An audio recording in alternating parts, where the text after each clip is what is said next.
Chapter 601. In the afternoon, Qin Guang once again fought against 3 people in a row, a professional player from Southeast Asia, a young genius from the US server, and a top professional mid from China. He once again won 30 consecutive victories. Unlike others who sometimes played steadily and sometimes flashed brilliantly, for Qin Guang, if the opponent played steadily, then he would steadily press them to the ground step by step. If the opponent's maneuvers were elegant and focused on showing off, then he would steadily show off the opponent to the ground, rubbing against each other like the devil's footsteps. Anyway, no matter how you move, I will not move, I will just press you to the ground and beat you. When it was 6 o'clock in the evening, Qin Guang successfully won 60 consecutive victories. The huge stadium was no longer as silent as it was in the morning.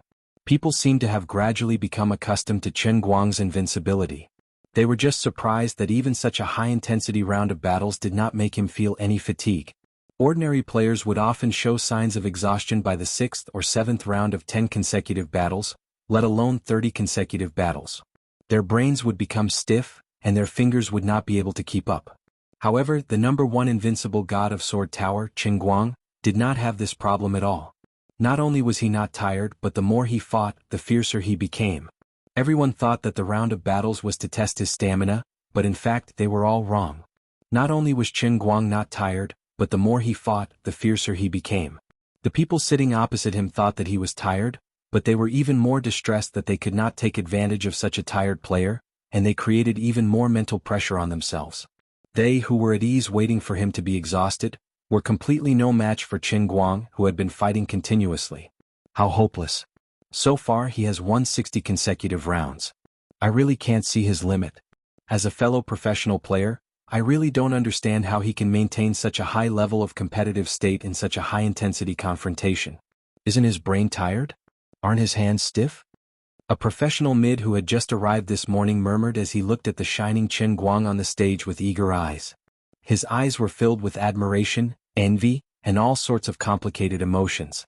He really envied Qin Guang's talent. They were all earthlings, loved this game and worked hard. However, some people were born to stand at the top of the world, while the rest of them struggled to become normal professional players.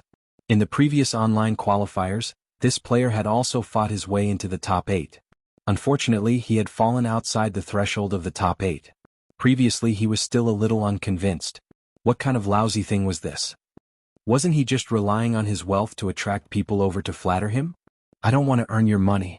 But after 60 matches, from watching the live stream the night before to witnessing Qin Guang stand on the throne in the arena today, he gradually ascended to the altar by winning every match. His mood gradually changed. At this moment, this genius mid who had fallen in the top 8 was filled with regret. He had not been able to personally step onto the stage and be a witness to this person's ascension to the throne. This would probably become the biggest regret of his life. Even if he had lost 10 times in a row, it was not shameful. Didn't you see that none of those who had been knocked off the stage by him were indignant? Instead, they looked satisfied. If he had to blame someone for not being able to enter the finals, he could only blame himself for not being strong enough. Perhaps he had also underestimated his opponent at that time, losing to that non-professional genius. But now that things had come to this, there was no use regretting it. He clenched his fists, feeling extremely unwilling. Coach, my family is fine. I will definitely not give up. Beside him was his teammate, who was currently recognized as the strongest 3rd player in the country. He was also a player with a tragic fate. He was extremely skilled, but in the end, he failed due to the visa issue and could not go to Seattle to participate in the final international invitational tournament. This time he also stopped in the top 8 in the solo challenge. No, Qin Guang can't lose anymore. After he finishes this competition, I want to see all of his match recordings. I feel that he has the esports standards of the next era. Even if we can only learn a little bit, it will be enough for us to benefit endlessly. That's right, Ocean, we have to do our best. Do your best. These two were not the only professional players who had the same thoughts. Any professional player who was trying to make a name for themselves on the path of professional esports could see another realm from the impeccable Qin Guang. Before Qin Guang could officially become a god, a stream of faith points flew out from the foreheads of many professional players who could understand his strength. They were knowledgeable. The knowledgeable had already regarded Qin Guang as a god in their hearts. Those who were not knowledgeable were arguing fiercely with others in the bullet screen. Those who did not know anything but pretended to know something had another set of simple criteria. They were waiting for Qin Guang to really win 200 matches in a row. If you can really crush all the contestants like what you boast about, then we'll be convinced by you wholeheartedly. Even if we do not understand this game, we will still admire you. After coming down from the stage, Qin Guang only had a short 1.5-hour break. On the stage were the guests that Little Tsong had invited. A large group of internet celebrities that Qin Guang could not name were jumping around. Their performance would last until 8 p.m. Then, at night, Qin Guang would have to fight at least one more top player who had been voted in.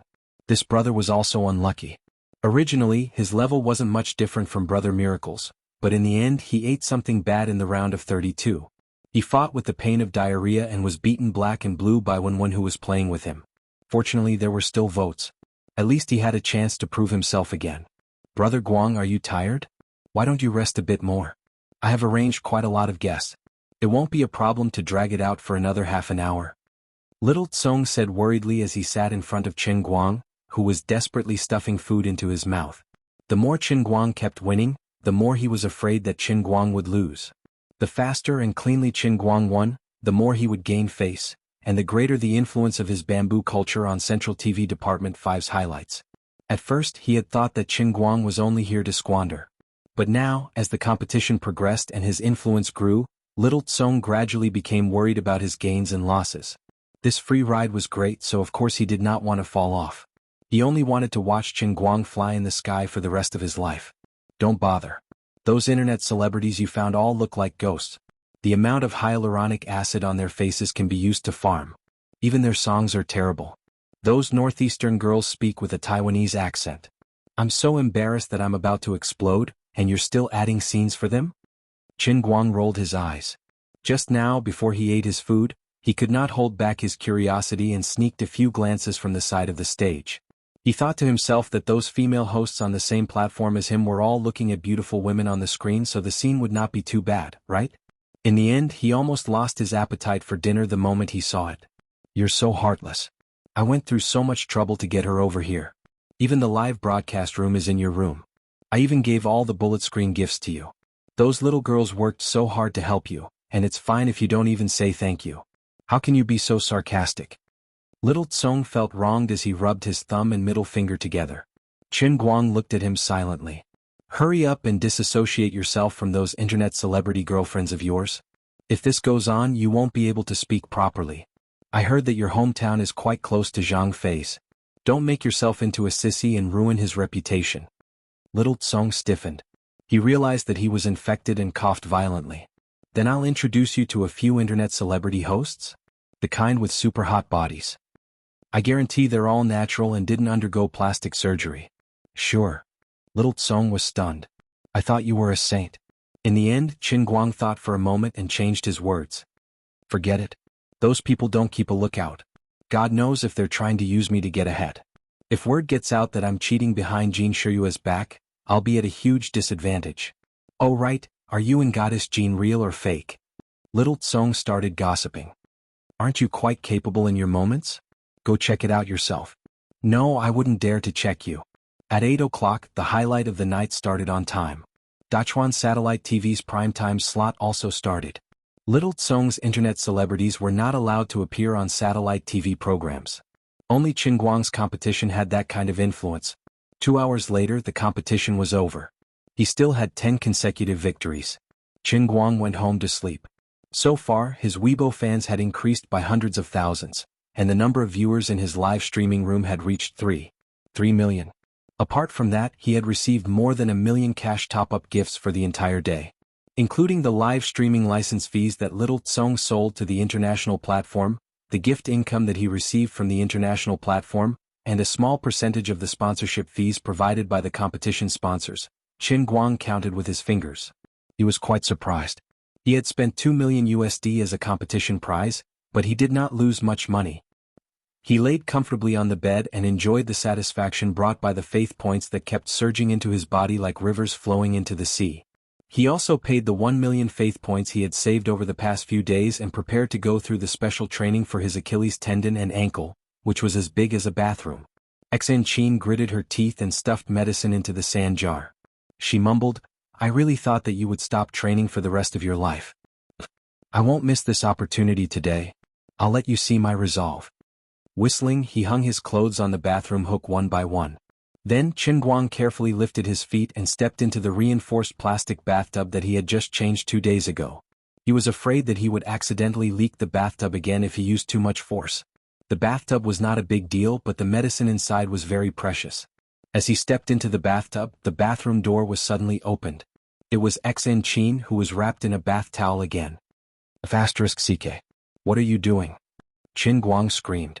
He was caught off guard by Xen Qin's sudden attack. Then a cracking sound came from under his feet. The strongest heavenly leg breaker in history easily pierced through the bathtub again. It was that easy and casual. Qin Guang could not be bothered with Xen Qin anymore. He listened to the sound of water splashing under his feet, and his heart was bleeding. My medicine. He didn't have time to think carefully. He quickly lifted his legs and sat down. To be honest, the heavenly leg breaker was too sharp, and the reinforced plastic bathtub was made of good material. It just so happened that there was only a hole in the shape of a foot. He sat on the hole with his buttocks, and it was just right to plug the hole. Hearing the sound of water gradually stop, the blood in Qin Guang's heart stopped. Then he turned his head and looked at Xen Qin angrily. If you have anything to say it at the door. Don't rush in like this. I'm also thick-skinned. If it was someone thin-skinned, they would have called the police to warn you of molestation. Xen Qin ignored him. Instead, she took a small stool and sat down next to Qin Guang's bathtub. I'll help you scrub your back. No, you really don't need it. Qin Guang wanted to reject her. I just want to scrub. Xen Qin was determined today. She wanted to see how Qin Guang practiced the painting scroll with her own eyes. She wouldn't leave even if she was beaten to death. Qin Guang tried to get up and push her out. However, the moment he raised his buttocks, the medicine began to leak from both sides of his buttocks. He quickly sat down again. He felt helpless in his heart. He really couldn't get up. Don't be like this. Can't we talk it out? You're a young lady. Why don't you know how to be reserved? Do you really think I'm a good person? Aren't you afraid of getting burned playing with fire? Qin Guang changed the topic and deliberately put on a perverted look. His eyes wandered around the edge of Xen Qin's bath towel wrapped around her chest. Xen Qin shrugged nonchalantly. Why should I be afraid? You can't beat me anyway. Qin Guang was speechless. You make so much sense that I have nothing to say. You little loli, you're so unreasonable and selfish. While he was cursing in his heart, he accidentally glanced down from the corner of his eyes.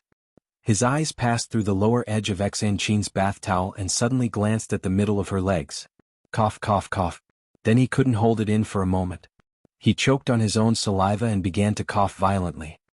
He wiped his nostrils quietly, afraid that he would have a nosebleed. Well, in a sense, the little loli was not selfish. Instead, she was very generous. What an exquisite, translucent, and beautiful white slanted eyes tiger. She was a white tiger for short. You little girl, you're so unreserved. A man and a woman are alone in the bathroom. It's fine if you're wrapped in a bathrobe without a shirt, but you're not even wearing underwear. I just can't beat you, right? Is this how you torment me? I feel wronged, but I won't say it. Instead, I have to secretly laugh. Qin Guang slightly straightened his back without batting an eyelid. Feeling Xen Qin's extremely inconsiderate and violent back rub, he pretended to turn his head to take another look. Unfortunately, the deputy director had already realized something. He snorted coldly and didn't expose him. He just blushed, clamped his legs and slightly turned his head away. Sigh, there's nothing to see. Forget it, just based on that one glance, my life was worth it. He silently picked up the cup and pretended to drink water. Then he dived into the cup again. I seem to have forgotten something again? Ah, you shameless bastard. This was Lioli's scream. That's right. You're getting more and more outrageous. Although you also came in naked last time, at least you weren't that scary. Look at yourself. Your veins are bulging and you're like a huge dragon facing the sky. Are you trying to scare me and Sister Lioli to death? This was Lu Ming's rebuke. Qin Guang clamped his legs and covered his crotch. Damn, he forgot to wear underwear again. So embarrassing. Chapter 602. Forget it, this kind of thing became familiar the second time. Thinking about it carefully, there was nothing to be ashamed of. Anyway, the two people in this cup were not humans. One was a god, and the other was a deer that was suspected to be a god but was currently a flower.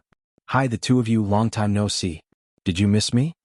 Qin Guang smiled and spread his hands, walking in the direction of Lioli. Then he was punched to the ground. Lioli rubbed the hot surface of her fist, raised her foot and stepped on the back of Qin Guang, who was lying on the ground in Yunqing. It was unknown whether he was dead or alive. She said fiercely, "This is revenge for turning me into a basin, and also revenge for taking advantage of me last time." Qin Guang lay on the ground, and there were dense cracks like spider webs under his body. It could be seen how powerful Liuli's punch was. He did not wake up until he was sucked into the world in the cup. He opened his eyes and thanked the gods for their blessings. It was great that it was not armor.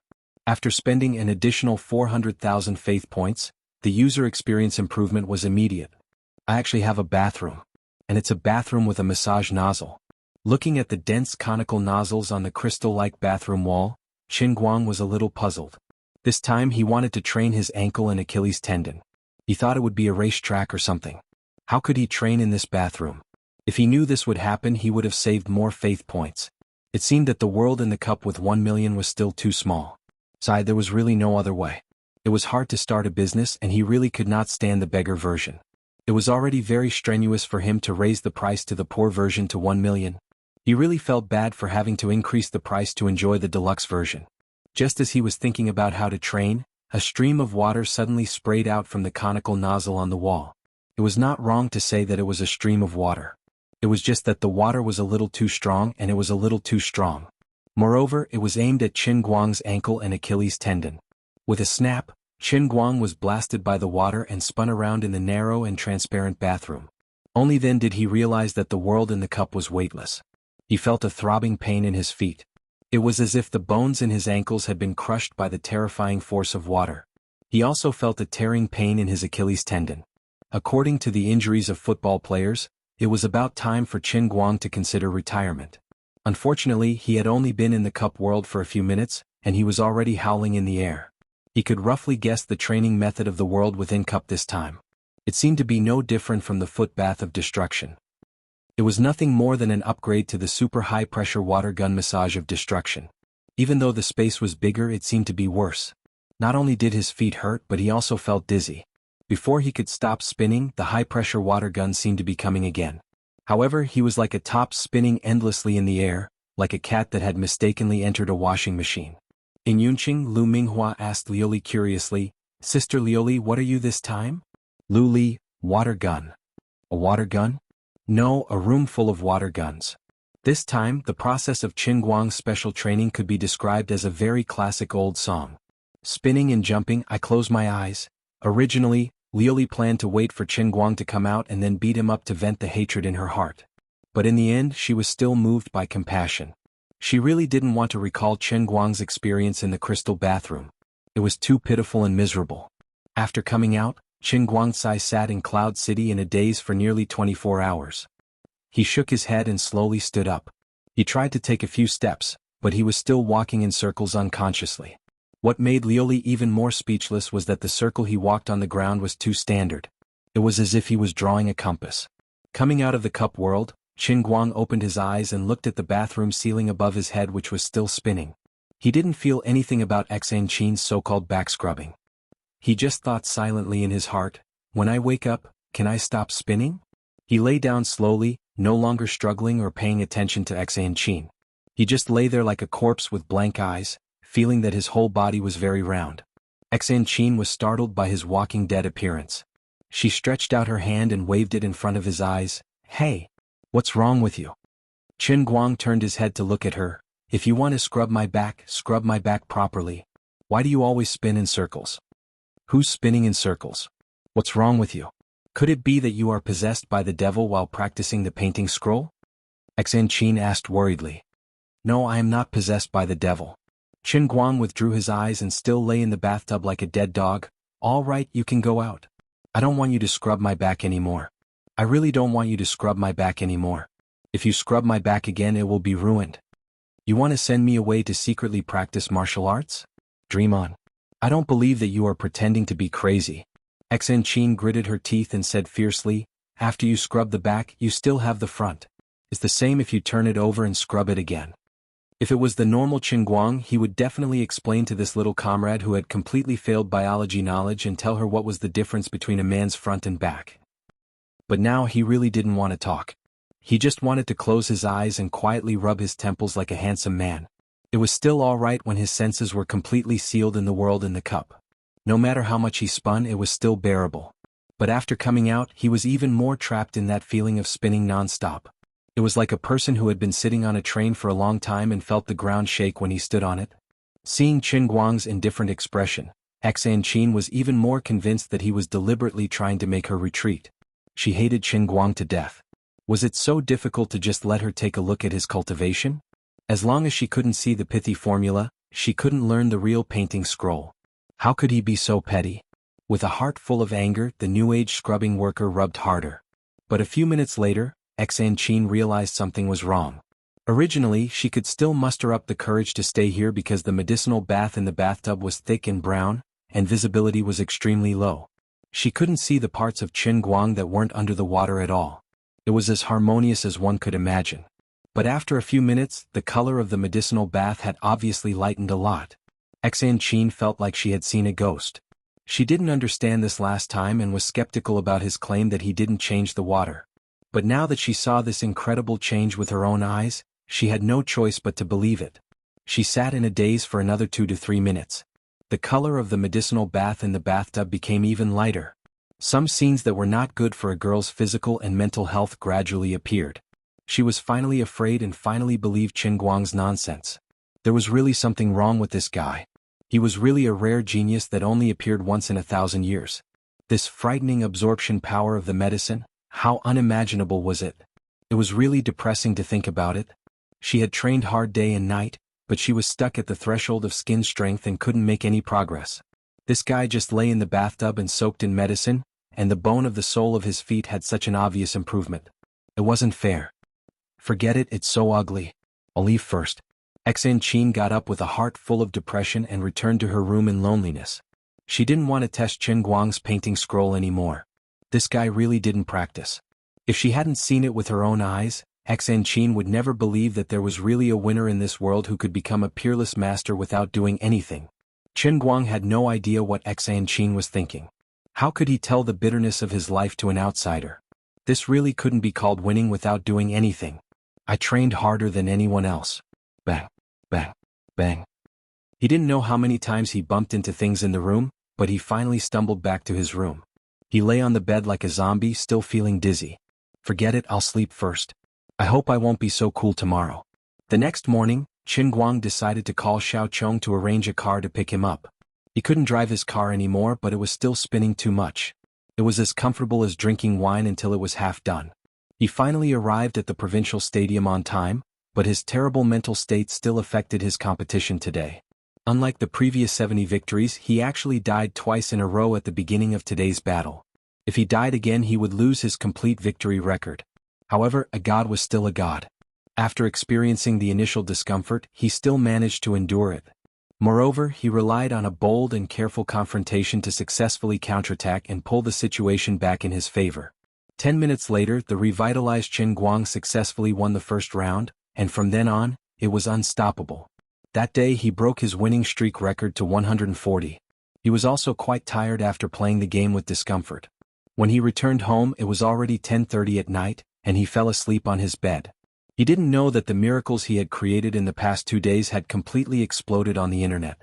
No matter what field, an absolutely powerful dominating player's influence was often not limited to his own field. For example, people who didn't like watching football knew the names of Messi and Ronaldo. People who didn't like watching basketball knew the name of the god of basketball, Jordan. People who didn't like racing also knew that there was a man named Schumacher who once dominated Formula One racing for many years. At this time, Qin Guang was walking on such a path. Moreover, compared to other strong players in a certain field who still had disputes and opponents, the dominance that Qin Guang had shown so far was indisputable. In the field of football, the debate about who was more perfect between Messi and Ronaldo had never stopped. In the field of basketball, even someone as great as Jordan had to face Russell, Chamberlain, and Johnson to compete for a place in history. The competition between Schumacher and Hakkinen was even more popular. But Qin Guang was different. So far, as long as he tried to dominate the field, he wouldn't let anyone make a second voice. For example, the indisputable strength he showed on the Xiangjiang track, the 9 darts he always cleared in the World Darts Championship, and the 140 consecutive wins in solo matches. His success could never be replicated because once he did it, he could do it to the extreme that no one had done before or after. Dota players and professional players were talking about him, League of Legends players and professional players were also talking about him. The entire esports circle was talking about him. Even outside of the esports circle, to the entire sports world with competitive nature, he was also being discussed. People couldn't help but sigh in their hearts. Was there anything that Qin Guang couldn't do? In the end, was there anything that he couldn't do? Chapter 603. These people didn't know what Qin Guang couldn't do well, but everyone knew that if there wasn't an irresistible force, no one in the world would be able to stop Qin Guang from being crowned as king tomorrow.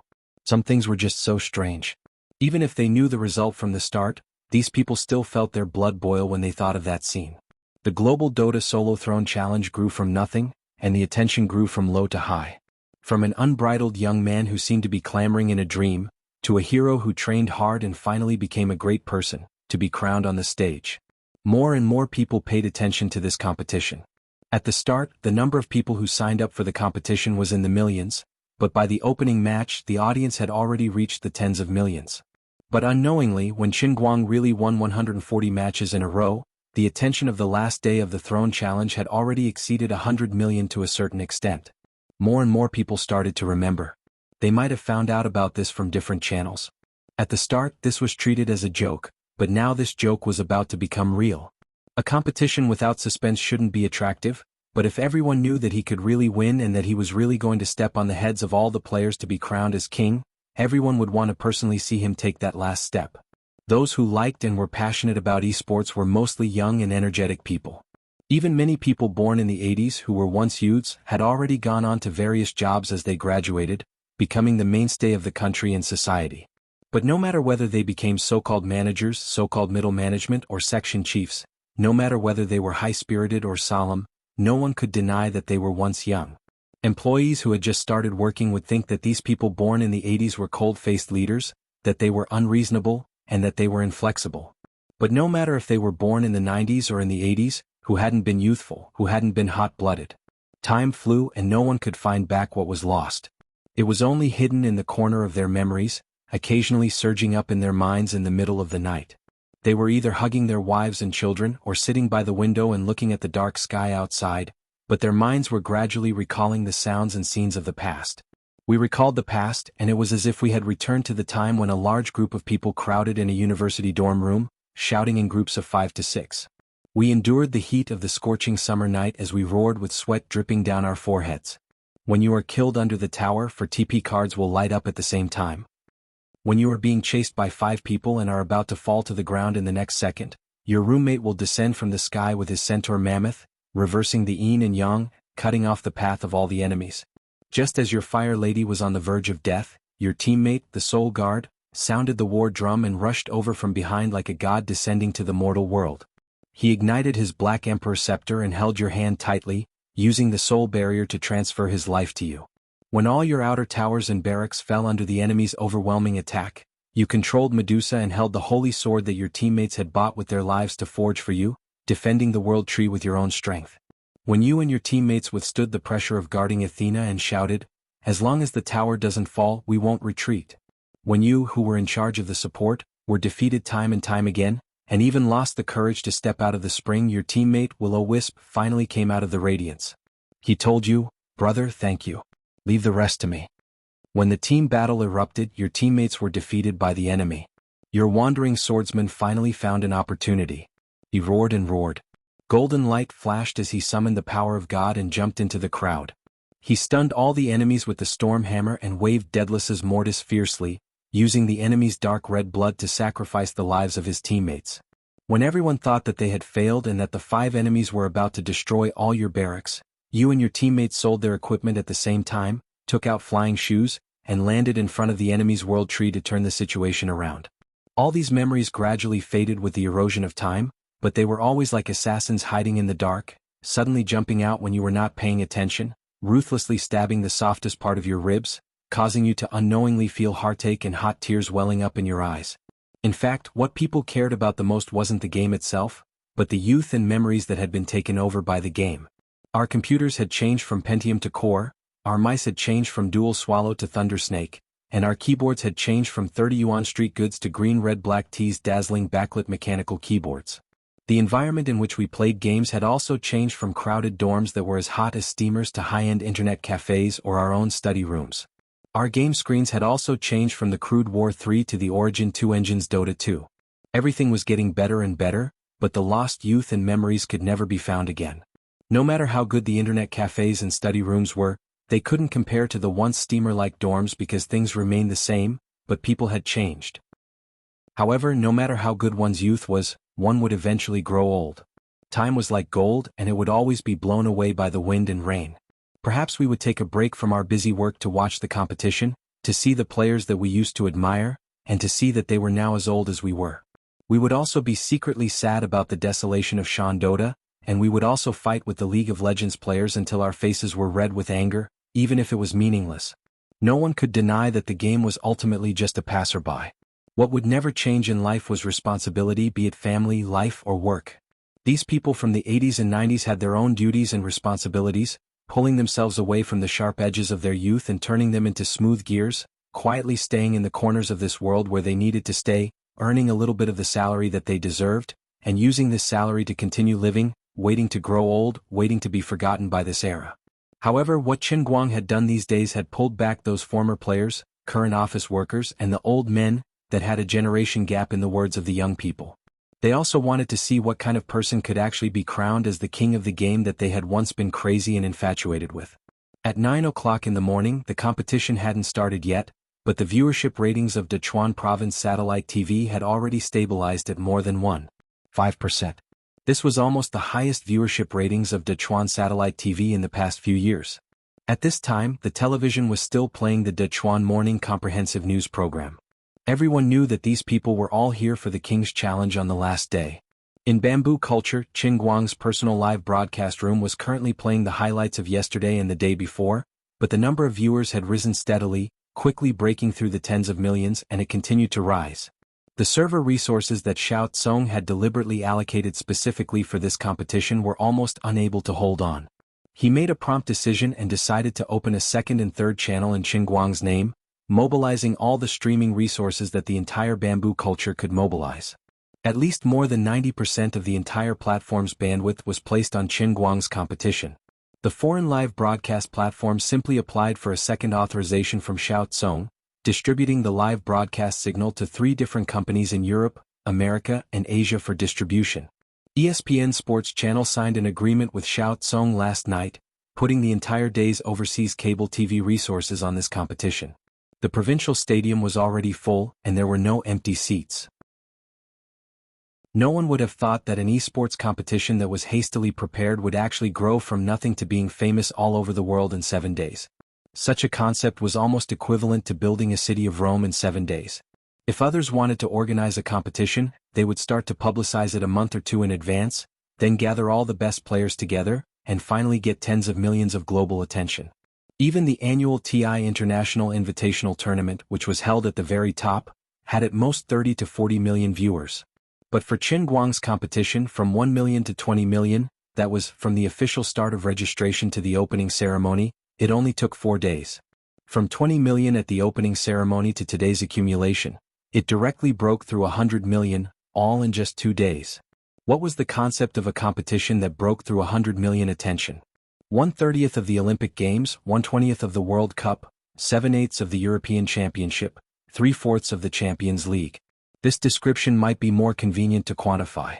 There were many reasons for this, but in the final analysis, it could not be separated from the most important point, and that was that he really kept winning. He was turning what the world thought was completely impossible into a reality. This went beyond the scope of esports and became a human challenge to their own limits. He expanded the spontaneity of a news to the extreme, and the effect was more immediate than the greatest publicity in marketing. Others spent money to buy headlines, but he was the headlines spending money to buy his news. This was the difference. His only regret was that he didn't realize the economic value of the competition in the beginning.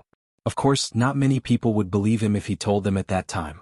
No one was willing to pay a high price for a competition that he came up with on a whim. For example, the Olympic transportation fee and the broadcasting license fee of the World Cup were in the billions of US dollars.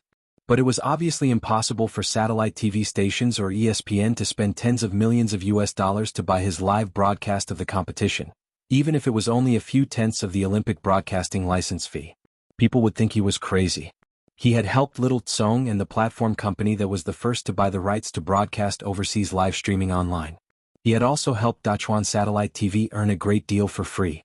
Even the advertising sponsors were just a few small brands. Now the people in charge of these small brands were overjoyed. But this did not matter, and he could not blame anyone. If he did not decide to give Xiao Tsong and the foreign platform such good treatment from the beginning, the other party would not have put so much effort into supporting the publicity resources. As long as one was not an idiot, they would be able to imagine that Qin Guang could create a sword tower throne challenge.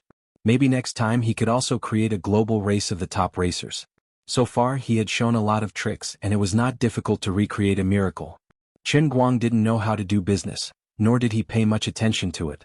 However, others knew it in their hearts. Only when everyone cooperated happily could it be a long-term sustainable cooperation. A took advantage of me today and did not give me any benefits in return. So next time I can look for B or I can look for C. In a sense, Qin Guang used such a top-level solo throne challenge to tell everyone that he had changed from an ordinary internet celebrity in the traditional sense to a global phenomenal content provider. The content he could provide was very simple and crude. It was his own personal skill show, but it was exceptionally effective. In the afternoon when the sun was setting, looking at the other party's GG on the screen, Qin Guang let out a long sigh of relief. He picked up the cup and drank the water casually, feeling the incoming faith value, and stuffed it into the world in the cup. The Sword Tower Cup World's faith value was full, and the daily production was 44455. These days the Dear Cry flower seemed to be developing quite well. His Weibo fans had reached 15 million, and the number of viewers in the live broadcast room had reached 4.8 million. In the past 3 days of live broadcast, the total gifts received were close to 4 million in cash, and it was still growing. Dachuan Satellite TV, under the pressure of the policy of only smashing the chrysanthemum, forced the live broadcast for a whole day, and the average rating was 2%, setting a new record for the entire television station.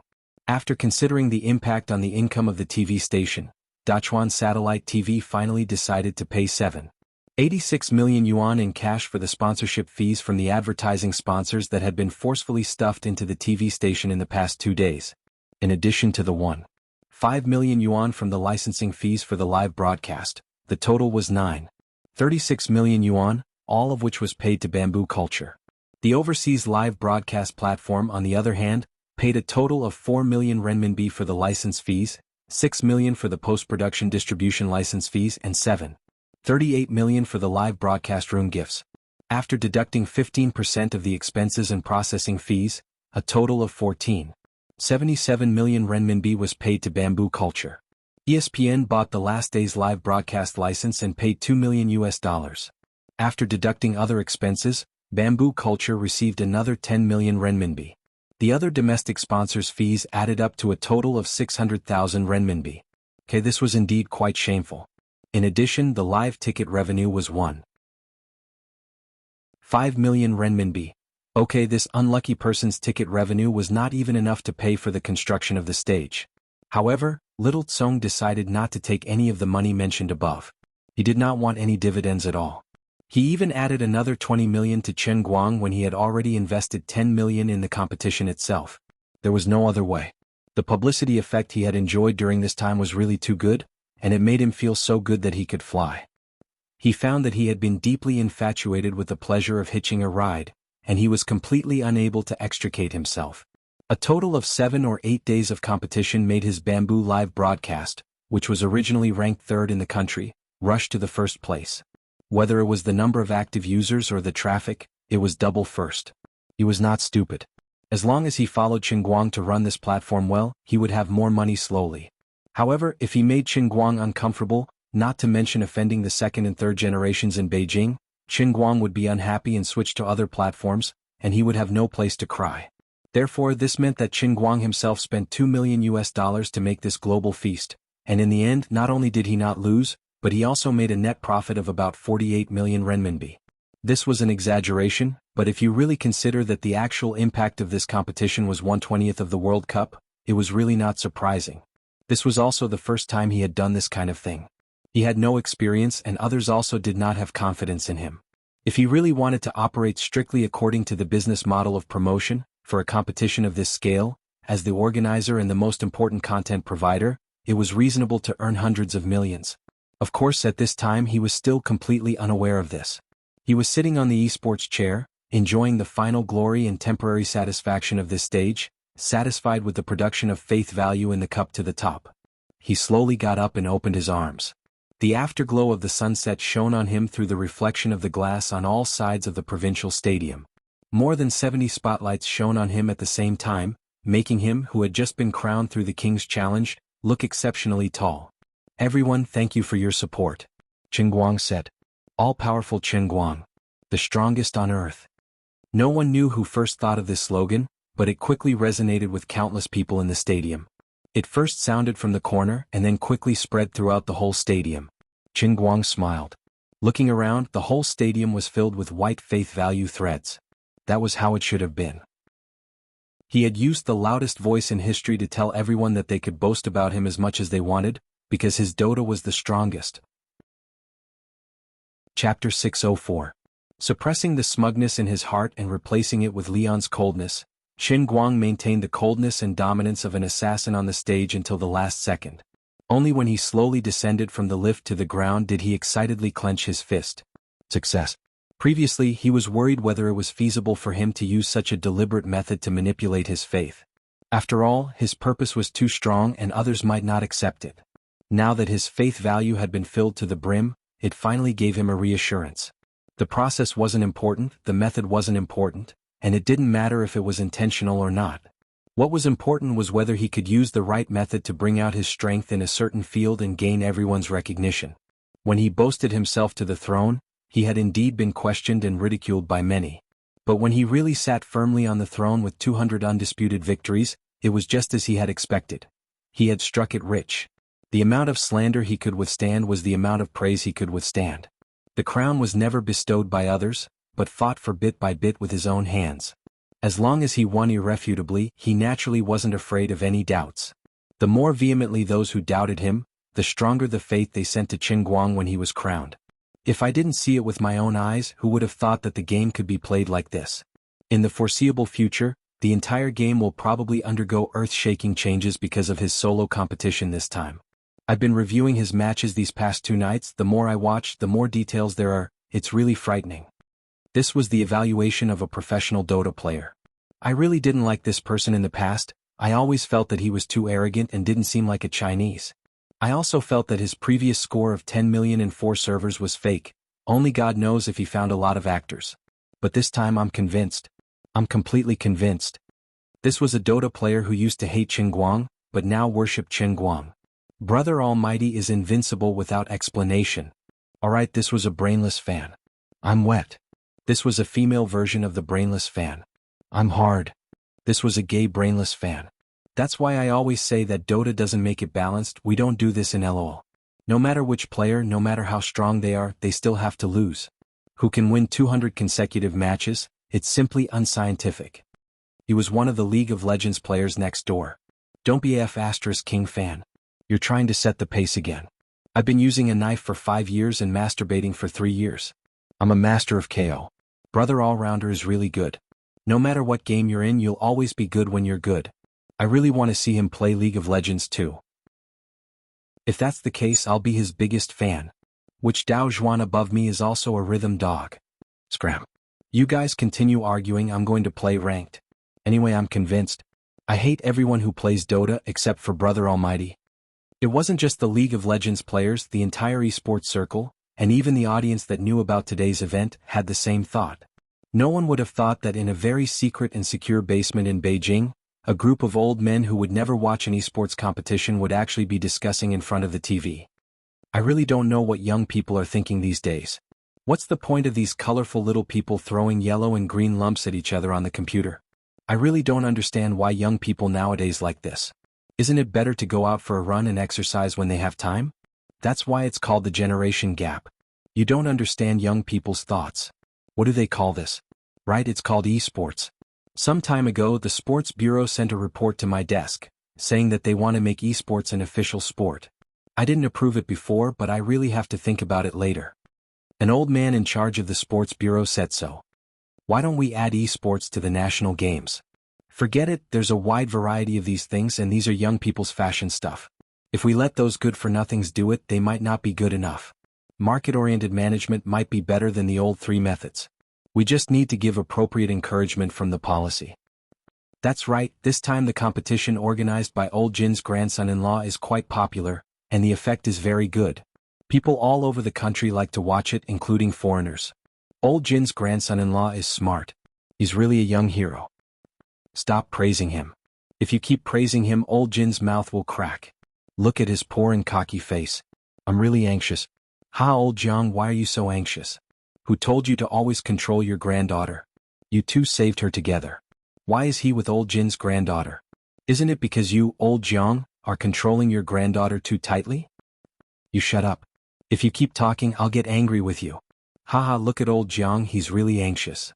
Old Jiang sighed. Sometimes I also wonder if I'm really controlling too much. I have to say, some of my Yade's characters are really like mine.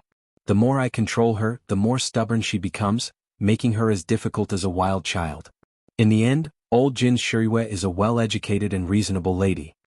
Old Jin proudly pinched his chin. Come on, the children and grandchildren have their own blessings. What era are we living in? How can we old men manage everything? Young people should be free to do whatever they want. The old man in the middle raised his hand and motioned for everyone to be quiet. Thanks to Qin Guang's activity during this time, we basically didn't make any mistakes before. How's the individual military exercise going, old Jiang? Jiang Yage's grandfather coughed twice. Everything is going well. It can be held on time in 8 days. Very good. Old Lu, how's the meeting with the reliable personnel of the Special Case Bureau? We've probed almost all of them. About 1/3 of them can talk openly. So far there have been no problems. Only the person in charge of the Liao and branch is a little bit out of place and has been secretly controlled. Ask our people to probe more clearly before the next meeting. Even if there is the slightest sign, we must not reveal anything. Before the exercise officially starts, we must prevent the news from leaking. Okay. How's the communication with the 3 aristocratic families? The one family is currently busy fighting with the poison sect and the dark sect, but the leader of the one family, Wenwen, has expressed her goodwill to us. However, the other 2 families haven't made a clear statement yet. It seems that they are also waiting to see what the one family will do. Very good. Keep communicating. If the one family needs it, we can try our best to provide information support. It's not only to test the progress of our technology over the years, but also to let the inner force martial artists understand that the times are different. If we really want to go all out to find some clues, it won't be as difficult as we think. Remember, the information we provide must be reliable and accurate. Don't mention anything you don't know. Once you mention it, it must be useful. Okay. The old man in the middle closed his eyes and pondered for a long time, sketching a complete outline of all the information and the current situation in his mind. He was very satisfied with the current progress. Finally, he gently knocked on the table. How's the progress of the Guangding Bureau? Has the list of the first batch of staff been confirmed? How are we going to contact Qin Guang? The list has been confirmed. It's part of the special trainees that Qin Guang specially trained in the Shun Special Training Camp. They are reliable, loyal, and at the same time they have a lot of respect for Qin Guang. As for the specific operation method, it's tentatively decided that the International Financial Group will take the lead. Using Qin Guang's current identity as an artist as an entry point, they will adopt the model of investing in his online celebrity identity. They will form a management company around Qin Guang, and then gradually install this batch of special trainees into the company. Very good, but we must make sure that every one of them is absolutely reliable. At the same time, we must completely clean up their establishment files and eliminate anyone who has dealings with inner force martial artists to prevent the news from leaking. Meeting dismissed. When most of the people had left, the old man in charge of the literary department purposely lagged behind and said with some embarrassment, I say, boss, I have an idea. Isn't the name of Qin Guang's new department a little too childish? On the internet, this is a crooked name that people use to scold the headquarters that I am in charge of. It's a little embarrassing for me to keep calling it that. Anyway, it's just a temporary name. I think it's pretty good. If the news gets leaked, it won't be too fatal and we can still deceive them. Don't be embarrassed. You can't manage things yourself. What's wrong with being scolded by others? The old man in the middle didn't listen at all and got up to leave.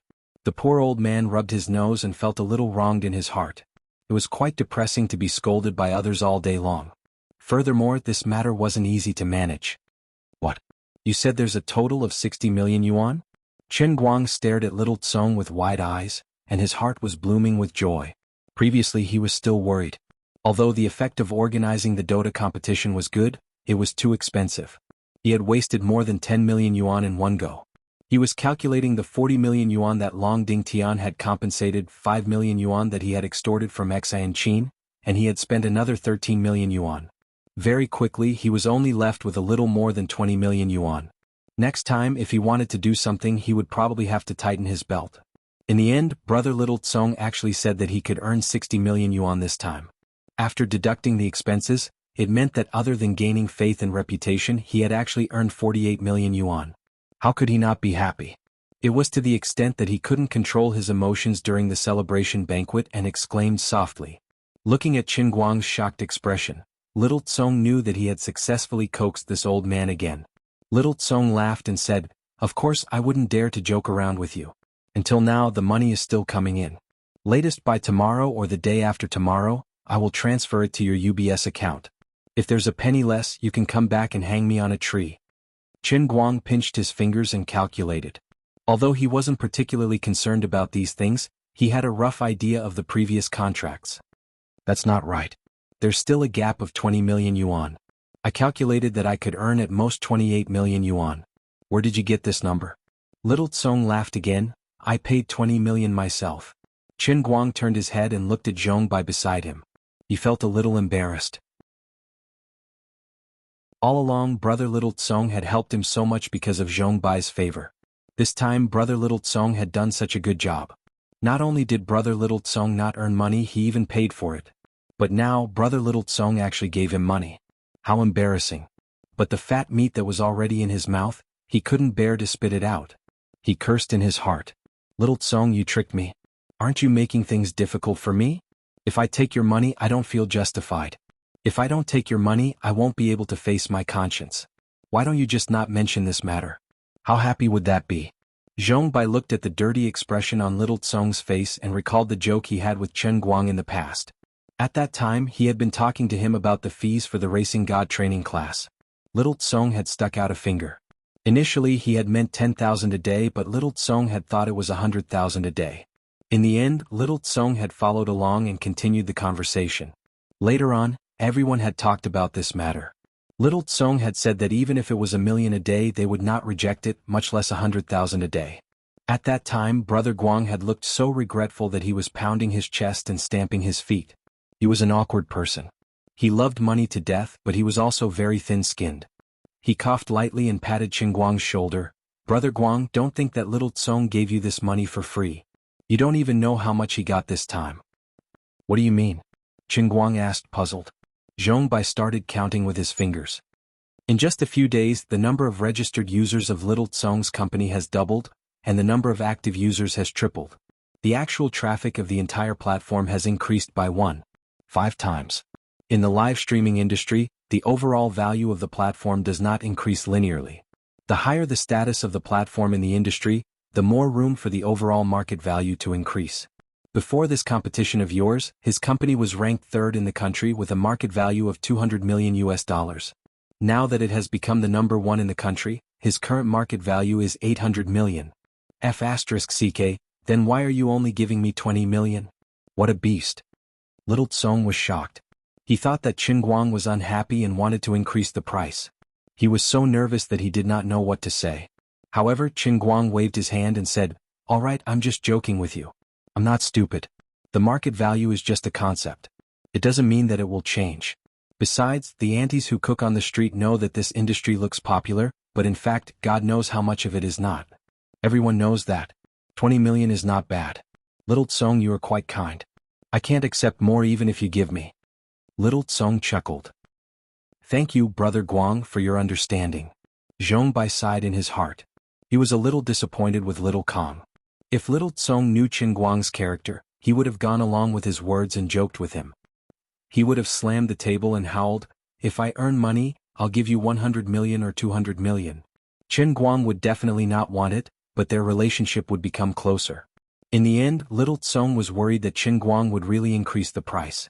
That would mean that he had underestimated Qin Guang's character. Zhong Bai also understood that although Brother Racing God looked like he did not care about anything, he was actually very clear in his heart. Otherwise, why would he pat his shoulder without batting an eyelid? Qin Guang really thought that way in Zhong Bai's heart, but he did not particularly care. Some people could be brothers, some could be friends, and some could be business partners. People like Little Tsong, who could be between friends and business partners, were quite reliable, but their personalities did not seem to be particularly compatible with each other. How could one be so lucky in life to meet people who were as compatible as Wang Baoyan and Meng Pi wherever he went? After the celebratory banquet, Qin Guang drove home. Little Loli was sitting in front of the computer, flipping through videos. Although she was not particularly happy to see Qin Guang play games, she was very diligent when it came to work. She did not even need Qin Guang to take the initiative to start editing the exciting scenes from Qin Guang's live broadcasts over the past 2 days. She planned to help him make a documentary and post it on Weibo. Qin Guang stood behind her and watched for a while. He felt his heart ache to see her so focused. Why don't you rest if you're tired? Why don't you go to bed early and do it tomorrow? In fact, his belief in Dota was already completely full. Even if this documentary was released, there would not be any substantial benefits, but he could not tell little Loli either. If she knew that what she did was useless, how sad would she be? What was even sadder was that she did not understand this game at all. She did not get any of the really exciting scenes. From the beginning to the end, it was only the moment when the opponent fell to the ground. She could not show any exciting maneuvers at all. Xan Qin shook her head. No, I'm not sleepy. I'll finish it for you today and try to release it tomorrow morning. Actually, the people from CCTV said that they wanted to make a compilation. They should have already started working on it now. They have a team. Before he could finish, Xan Qin threw away the mouse and turned around to look at him with a wronged expression. Why didn't you say so earlier? You don't know how much of a headache I gave you. What kind of lousy game is this? I don't understand it at all. Previously, I tried to go to that Dota Cheba forum to post a short excerpt, and in the end hundreds of people scolded me for cutting something like sh*t. It really pissed me off. Qin Guang looked at her helplessly. His heart ached for his little sister for 30 seconds. How would I have thought that you would be so proactive? Alright, let's go to the city early tomorrow morning. Xan Qin only had the mood to say this after she had bitten off an entire watermelon. What are we going to do? Qin Guang was puzzled. To be a boss. Xan Qin said a little foolishly. Then she threw a handwritten document into Qin Guang's hands. Burn it after you read it. Qin Guang did not read it for long before he was amused. He had wasted more than 100 million yuan for Lioli, but he had not seen any results yet. Who knew where that deceptive company that did not even exist was now? He thought that his dream of being a boss was completely shattered. In the end, he had found a glimmer of hope in his darkest hour. According to this document, he was really going to be a boss tomorrow, and it was going to be a super big one at that. Such news would appear on the front pages of all the major media outlets. A new chapter in the economic realization of an internet celebrity, the road to fame of the country's #1 internet celebrity. A well-known multinational financial group splurged 100 million yuan to create the #1 domestic internet celebrity brand. How much can a person's fame be worth? Brother Quan will give you the answer. 130 million yuan. There were too many to list.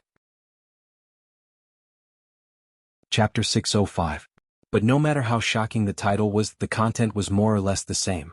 Tangjia Fund, an international financial group from the United States, officially invested in the famous domestic internet celebrity Superman. The initial investment was $20 million, or about 130 million renminbi. The Qinguang Company was established to develop various business and commercialize around Superman. Qin Guang held 50% of the shares in the Qinguang Company, and the Tangjia Fund held 50% of the shares. This terrifying amount of investment completely changed the upper limit of internet celebrity financing and the three views of the internet celebrity economy. This would definitely become a national breaking news. The mysterious but powerful Tangjia Fund would definitely become a synonym for the rich idiots of the new generation. In fact, even Qin Guang was at a loss. Before the solo competition, Qin Guang had no idea how he could make a living as an internet celebrity. He could earn some Weibo traffic and donations. Then he could start a live stream or accept some advertisements. Over the course of a month, he could easily earn 1 million yen to 2 million yen, and he could be considered as a member of the upper class. Indeed, the world's first solo throne challenge had opened a new world for him. It made him realize that money could be earned this way. But this could be done even without other people's investment. Chen Guang expressed that he did not intend to share a portion of the money with others, especially with a financial group that was tied together for political reasons. Then, other than the solo competition, what other methods could he use to earn money? Using his fame to open a restaurant? Save it. How many celebrities actually made money from their F&B business? Xin Zhuang or Shang Shangqian were the minority. Most of the restaurants opened by celebrities occupied prime locations and were gathering dust. Or a fashion brand. However, Qin Guang swiftly rejected this thought. Celebrities that could establish a fashion brand had to be well suited to the fashion industry. With his down-to-earth character, he wouldn't want to act like a bourgeoisie, so he might as well sell farming tools instead of a fashion brand. After thinking about it, he finally came to a conclusion. There was only one feasible and stable way to cash in his internet celebrity economy. Open an online store to sell meat muffins. Okay, that was too stupid. The god of racing and knife, the soon-to-be rising best actor, was selling meat muffins. If word got out, it would be too embarrassing. He shook his head and decided not to think about these useless things. Anyway, other people were throwing money at him. If he could make a profit, of course everyone would be happy. It didn't matter if he lost money. He clenched his fists silently and thanked the Tangjie Foundation in his heart for giving him such a huge gift without saying a word. The boss of this financial group must be an honest boy. Of course, Qin Guang knew that this Qingguang company was just a cover. Its essence was a different name, a different style of Guangdong General Administration. It didn't matter if Qingguang Agency made money or not. It didn't even matter if it could survive for a year or two. The most important thing was that during this period of time that the elders needed, Qin Guang had to jump around outside loud enough to leave a good impression on those inner force users that they had all forgotten about their past unhappiness. In the future, he would become an internet celebrity and earn money, and they would continue to hide in the ground and be the local tyrants. The logic was that simple. He just didn't know who this rich and capricious Tangjie Foundation was. Why would they give him $20 million for free? Did they have too much money to burn? In the end, he continued flipping through the document. When he saw the introduction of Tangjie Foundation, he burst out laughing. The chairman and biggest shareholder's name was an old acquaintance.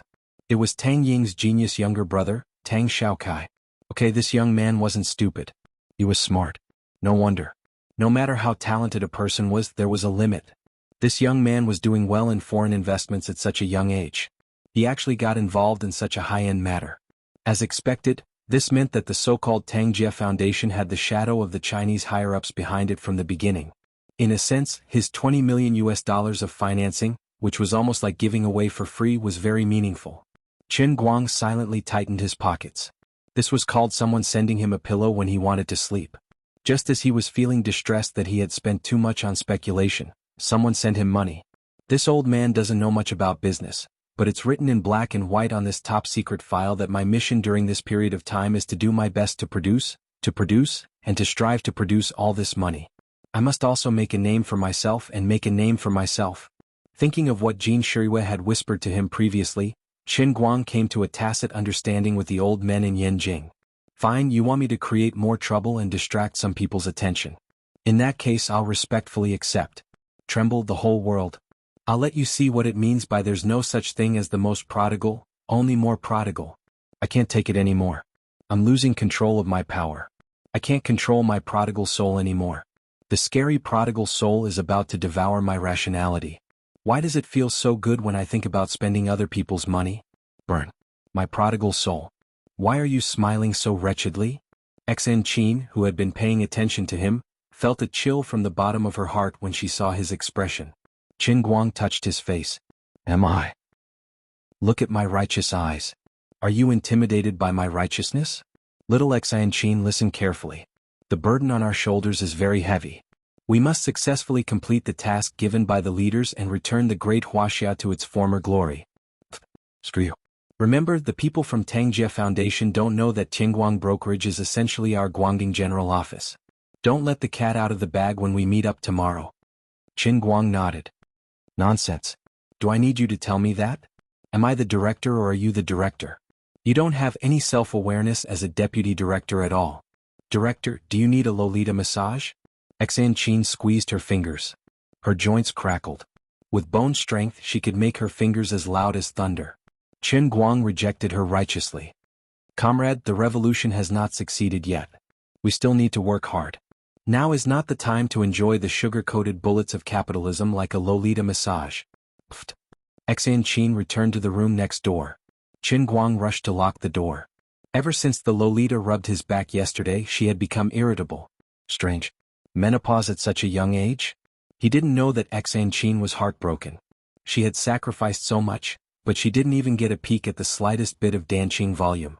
She watched as Qin Guang turned the medicine into a watery soup on the spot without getting anything out of it. On the other side, the financial genius of a generation who had dominated the domestic and foreign investment market for many years, stirred up a storm. He once fought with the Soros Fund for 300 rounds and still managed to keep his underwear. He deserved the title of genius. He was known as Wall Street's little white dragon, but now he was scolding someone on the phone. Xiaokai, what are you thinking about? I know you are doing well now, but do you have to invest so much money in Qinguang because of me? Tang Ying stood in the garden of the provincial hospital. She didn't have the amiable Dr. Xiao Tang in the eyes of the patients. Instead, she was like a crazy tigress. Just listen to me. It's really not like that. Tang Xiaokai was almost like a Spartan. What have I done to deserve this? It's already distressing enough that I inexplicably informed those old men in Yanjing to let me pour out $20 million of cash flow into the water. But it wasn't over. When the news from Wall Street got out, somehow my sister got the news. After I dealt with those old men, I still have to scold my sister. What are you explaining?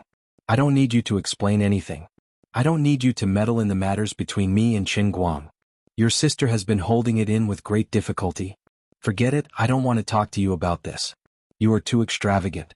Qin Guang is an internet celebrity now and has quite a reputation. But the internet celebrity economy is a bubble. It will burst if you poke it with a needle. Isn't this money? Tang Ying was indeed very angry. There was a time when she couldn't deny that her relationship with Qin Guang had become a little strange. Especially after they went to the movies together, she felt that this kid was so considerate. She didn't even resist helping him with that thing. She would even think of those things from time to time and secretly blush, but she couldn't feel any disgust in her heart. But later, because of Wu Tong, she and Qin Guang didn't see each other much. It seemed that the awkwardness and ambiguity in the past could be forgotten. Maybe they could slowly return to a normal friendship. Although she had interrogated him under Wu Tong's name when the news about him and Jin Shirue broke out, Tang Ying couldn't deny the joy in her heart when she heard his firm answer. But time was the strongest detergent in the world. Could wash away too many things. She almost thought that she was about to succeed, but Tang Xiaokai made such a thing. Of course she was angry. Sister, I can't explain it to you. Anyway, don't worry about it. Just pretend that you don't know anything. How can I pretend that I don't know? It's $20 million. Just wait and see.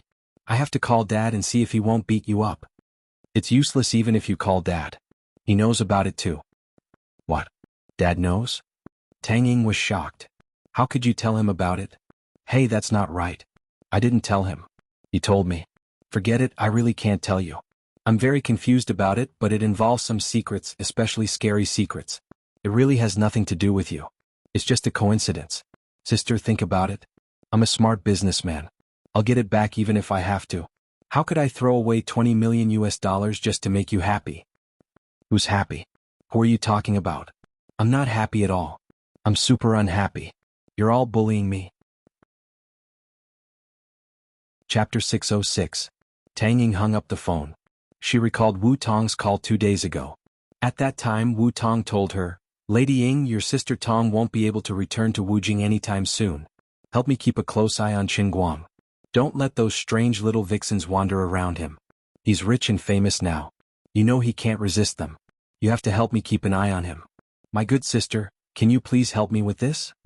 Tang Ying was afraid that she would steal what she was guarding, so she refused to help.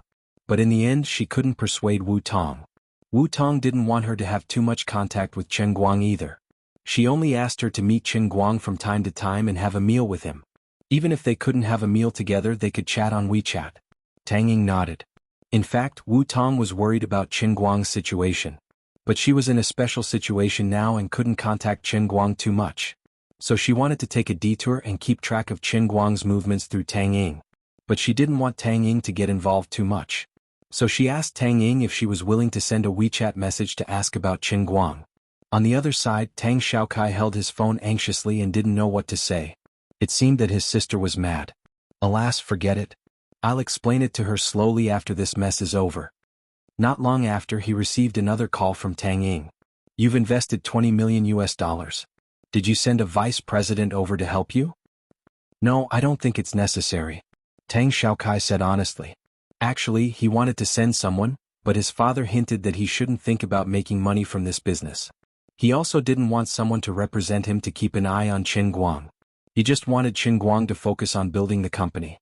As long as he didn't run out of money in a month or two, it would be a success. Screw you. You're all crazy. No. Even if I want to pull Qin Guang along for your sister's sake, I can't just watch you guys mess around like this. It's fine if you don't want to send a vice president, I'll go. Tang Ying thought about it and finally said so. You're going? Don't. What? You have a problem with that? Or are you saying that I, Tang Ying, Tang Xiaokai's sister, don't have the right to represent you? Don't forget that I also have a share in Tang Jie's fund. As a shareholder of the Tang Jie Foundation, I have the right to pay attention to the fund's investment. Why don't I call a shareholders meeting now and let the other shareholders vote for me to be the investor representative? Tang Xiaokai opened her mouth wide and couldn't say a word for a long time. She could only say in a muffled voice, then, all right, I only have one thing to say. Don't worry about how Qin Guang spends his money. Shut up. The rest is my problem. Tang Ying hung up the phone with a bang. She rolled up her sleeves in high spirits. She didn't care anymore. It was 20 million US dollars. She really didn't know what her father and brother were thinking. Since the money was already thrown out, she had to do something. Tang Ying can't just watch you guys mess around. The sky was just beginning to brighten, and Qin Guang purposely woke up early. Considering that he was going to be promoted from a monk to a real CEO Chen and boss Guang, he decided to take good care of himself. At the very least, he had to get a beautiful hairstyle. Then he stood silently in front of the mirror for 30 seconds. It only took him 1 second to tidy up his new hairstyle. He took a handkerchief and gently wiped his bald head, revealing his shiny, fashionable bald head. Done. When are you going to change this car logo back? Xan Qin had already complained about Qin Guang's car logo more than once. What do you know? This is called fashion. Fashion my ass. I'm so uncomfortable. Young lady, your outlook on life is a little off. You need Teacher Qin to teach you a lesson. A person's nobility and luxury don't come from their appearance. Look at my car logo. Although it's a Passat, we all know that it's a Phaeton. That's why we look ordinary on the outside but are noble on the inside. This is especially important. Teacher Qin, do you want to take a picture of me? Xan Qin asked. Young lady, don't you learn martial arts? Why are you so knowledgeable? Recently, my master has asked me to learn more about current affairs and to be more wary of you. Anyway, I'm already stuck at the peak of bone force, so there's no point in training hard. If I want to reach skin force, I need more luck. I might as well spend more time on these things. Who knows, maybe understanding the world will give me a sudden epiphany. Both you and your master are knowledgeable. There's a place for you in the new era. Qin Guang turned his face away and thought to himself, what the hell is this Qinjue sect? I might as well call it Qinjue Old Drivers Driving School. On the way, Xan Qin contacted the people from the Tang Jie Foundation. They acted quickly and actually rented a conference room at the famous Kaibin Grand Hotel in the city. The press conference was set for 10 a.m. Forget about what the newly established Qingguang company was going to do. They had to hold the press conference first and make their name known. Qin Guang, who was driving, pricked up his ears to eavesdrop on the voice of the person related to the Tang Jie Foundation who was talking to Xan Qin. His heart was itching. The other party seemed to be a female comrade with a beautiful voice. With the old man's years of experience, he could tell that the other party was definitely a beauty. Tang Xiaokai was indeed one of them. He knew the old man's preferences too well. How could I accept this? I'm using your money, and you're sending a beauty to contact me. This young man is a lay phone. All right. Xan Qin, what's the name of the person we're meeting with at the Tang Jie Foundation? Qin Guang decided to find out first. If he confirmed that the other party was a beauty, he had to be polite. Tang Ying. Damn it. Qin Guang almost crashed his head into a telephone pole. It wasn't that he didn't want to see Tang Ying. His relationship with Tang Ying wasn't just an ordinary one, so it was impossible for him to have any opinions about Tang Ying. However, this Qingguang company was just a cover for the Guangdong headquarters, and he didn't want Tang Ying to get involved. What was Tang Xiaokai doing? What's wrong with you? Xan Qin asked when she saw that his expression wasn't right. Qin Guang shook his head. Nothing. Forget it, With Tang Xiaokai's status, he and his Tang Jie Foundation were only responsible for taking the money. They weren't qualified to know the secrets of inner force martial artists. Moreover, this was one of the secret plans of those old men in Beijing, so it was even more impossible for him to know the inside story. Speaking of which, could it be that Tang Ying thought that Tang Xiaokai was taking out the money to sponsor her, an internet celebrity, for her sake, so she took the initiative to get involved? The more he thought about it, the more likely it seemed. When the two of them arrived at the Kaibin Hotel, there were already a lot of reporters surrounding the hotel lobby and parking lot. Although the internet celebrity all-rounder wasn't considered a big star, considering his identity as Jin Shiyue's boyfriend and the fact that he had the highest amount of funding in the history of internet celebrities, as well as the fact that he had just completed a phenomenal competition yesterday, it wasn't strange for news about him to attract so many media outlets overnight. Qin Guang was recognized as soon as he got out of the car. At this moment, a large group of people raised their weapons and surrounded Qin Guang and Xan Qin, who got out of the car, tightly encircled Qin Guang and Xan Qin. Mr. Qin, I heard that the Tang Jie Foundation deliberately offered a sky-high price in order to get the opportunity to work with you. How do you plan to use the $20 million? Mr. Qin, the concept of being an internet celebrity in our country has been around for almost a decade. However, you've only been famous for less than 3 months, and you've already become the publicly acknowledged #1 internet celebrity in China. What do you think of this? I heard that you and Jin Shiyue only meet each other once in a while. Will your relationship be affected if you spend more time apart than together? A while ago, the famous actor Li Longwei publicly expressed his love for Jin Shiyue on Weibo. What do you think of this? Do you have anything to say? This morning, the famous entertainment reporter Zhuo Wei, the founder of 8 Weekly, said on his Weibo that there's something fishy about the cooperation between the Tang Jie Foundation and you. May I know who the fishy person is? Why does he have it? Mr. Qin, your Dota Throne Challenge has achieved unprecedented success. I'm also a veteran Dota player and your diehard fan. May I know what your next business plan will be? As far as I know, you're not only good at games, your racing skills are second to none in the world. You've even won the World Darts Championship with undisputed results. May I know when you're planning to participate in the WRC World Rally Championship? Currently, there hasn't been a Chinese person who has achieved a dominant victory in the WRC. We really hope to see your exciting performance in the WRC. Mr. Qin, the famous director Mr. Deng Xiaojiang, will be holding a signing ceremony for his new movie next week. You've interacted with Deng Xiaojiang on Weibo before. May I know if you'll really be acting in director Deng's new movie? A whole bunch of questions came out of the reporters' mouths like a machine gun. Not only were these guys asking questions, they were also trying to stuff their microphones into Qin Guang's face. The one closest to them almost stuffed the microphone into Qin Guang's mouth. There were a few times when he wanted to open his mouth to speak, but he ended up banging the microphone until his teeth hurt. Ever since he became a celebrity, this was the first time Qin Guang had encountered such a situation. He didn't want to admit it, but he was actually a little anxious. Oh my God, how can I answer all these questions? Moreover, there are a lot of things that I'm completely clueless about, okay? But if I don't say anything, will I look very ungentlemanly? Will I look like I don't know how to handle public relations? No, I have to do something. At the very least, I have to pretend to be an experienced person. No, that's not right. The old man is the great sage, right, Qin? The old man can even fool more than 170 billion people in the instantaneous sea. Why would he be afraid of you little reporters? At this moment, an extremely discordant voice emerged from the crowd. This guy's voice was very loud.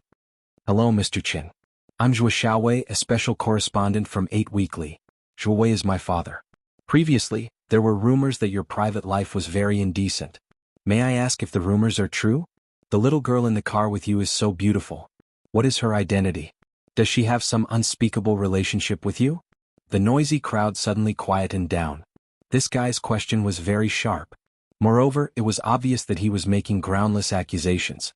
Up until now, Qin Guang's so-called indecent behavior could only be attributed to Zhuo Jingxi. However, Qin Guang didn't believe that anyone would notice his and Zhuo Jingxi's situation at that time. Other than that, perhaps Wenwen could also be counted as one. However, how could Wenwen's movements be captured by these people? An Annie? How could that be possible? So, this unlucky octopus was obviously here to stir up trouble. Zhuo Wei's words earlier were fishy. Now there was this Zhuo Xiaowei's impromptu performance. They must be trying to stir up some dirt on him to attract attention. He was right. Once Zhuo Xiaowei's question came out, no one else was in a hurry to ask. Everyone wanted to know how he would answer Zhuo Xiaowei's question. Seeing that his question had shocked the crowd and calmed them down, Zhuo Xiaowei was extremely pleased. Our Zhuo family still has 8 weekly. They are an experienced team that specializes in stirring up dirt on us. I really didn't let my old man down. I've learned from him. Let's see how you answer. No matter what you say, I'll be able to come up with something. Even if you say no comment, it's fine. I can still come up with something. Zhuo Xiaowei had even thought of a title. Goddess's Romance exists in name only, all-round internet celebrity keeping his mistress away, avoiding private life. At that moment, Zhuo Xiaowei did not notice that the super beautiful little girl he claimed to have an unspeakable relationship with Chen Guang had quietly stood beside Chen Guang and stared at him. Chen Guang watched this scene and looked sympathetically at the smug young man. He thought to himself, to be honest, I really want to have an unspeakable relationship with Xan Qin, but I can't beat her. Zhuo Xiaowei did not know that danger was approaching. Seeing that Chen Guang was silent, he thought that he had hit the nail on the head.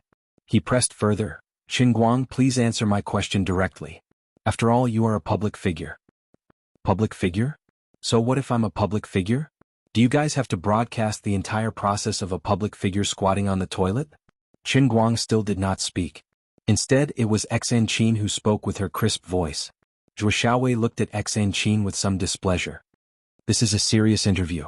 Why is a high school student like you messing around? How much does Chen Guang give you every month for living expenses? Fine, he had already set up a very good identity for Xan Qin, a high school student who was kept as a mistress. Chen Guang rolled his eyes. Young man, why are you so good at this? I'm really thankful that you didn't say that I'm a middle school student. At least a high school student can reach the age of 16, so it's not illegal. I've seen people like you before. Now the grass on his grave is enough to start a horse farm. Zhuo Xiaowei from 8 Weekly, right? Didn't you just ask me what my identity is? Now you think I'm a high school student? You want to know how much I earn every month? Xan Qin tilted her head and blinked at Zhuo Xiaowei with her big, bright eyes. She looked very innocent, very pure, and very cute. Zhuo Xiaowei was overjoyed. He thought he had really caught a big scoop this time. This Chen Guang was not professional at keeping a mistress. He had actually found such an insensible one. Just now, he had deliberately thrown some blame at them so that he could make up some material when he went back. He never thought that he would actually get something out of her. Many of the other reporters' eyes were also shining. Although they were not paparazzi media like 8 Weekly, this was a super big scoop that could shake the entertainment industry. Who wouldn't want to get first-hand information at the first scene? That's right, young lady. As long as you're willing to have a good chat with me, I promise that 8 Weekly will give you 10 times the amount that Chen Guang gave you. Zhuo Xiaowei said resolutely. Xan Qin smiled again. He gave me 10 million last month and then he gave me 5 million last week. Mr. Zhuo, are you going to give me 150 million? Gasp. For a moment, the whole audience was silent, and there was the sound of people gasping. This little girl's maintenance fee was so high that it made people's hair stand on end. Many entertainment reporters even looked at Chen Guang eagerly. Their eyes seemed to be saying, Tycoon, do you still need a leg ornament? Is it limited to male and female? If necessary, it's not like we can't discuss it. Some entertainment reporters who were eager to get rich and felt that their image was passable tightened their buttocks a little, and their chrysanthemums inexplicably itched. Some of the female reporters even felt weak all over. Their eyes were burning, and their hearts itched uncontrollably. 15 million for 2 months. If it was true, it would be too scary.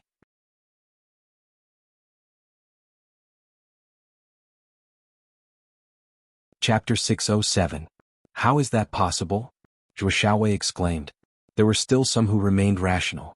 After all, spending 15 million to support a middle school student for 2 months was a little too much. As soon as Zhuo Xiaowei said that, many of the male and female reporters who had almost lost their minds gradually calmed down. Everyone looked at Chen Guang and Xan Qin suspiciously. On the other hand, Xan Qin gave Chen Guang a meaningful wink, which Chen Guang instantly understood. Fine, since you want to play, I'll play with you. Why not? Chen Guang finally answered. He took a step forward and stood in front of Zhuo Xiaowei, looking straight at him. Don't look down on the world of the rich just because you're poor. As he said that, he even put his hand on Xan Qin's shoulder and raised his eyebrows. You guys are frogs at the bottom of a well. How would you know how good a loli is? Look, have you ever seen such a beautiful loli? Chen Guang asked. Everyone followed his gaze and turned to look at Xan Qin. Previously, Everyone's attention was on Qin Guang, and they only thought that the little girl next to him was pretty and obedient. Only after he deliberately reminded them to look carefully did they realize that this little girl was not as simple as just being pretty and obedient.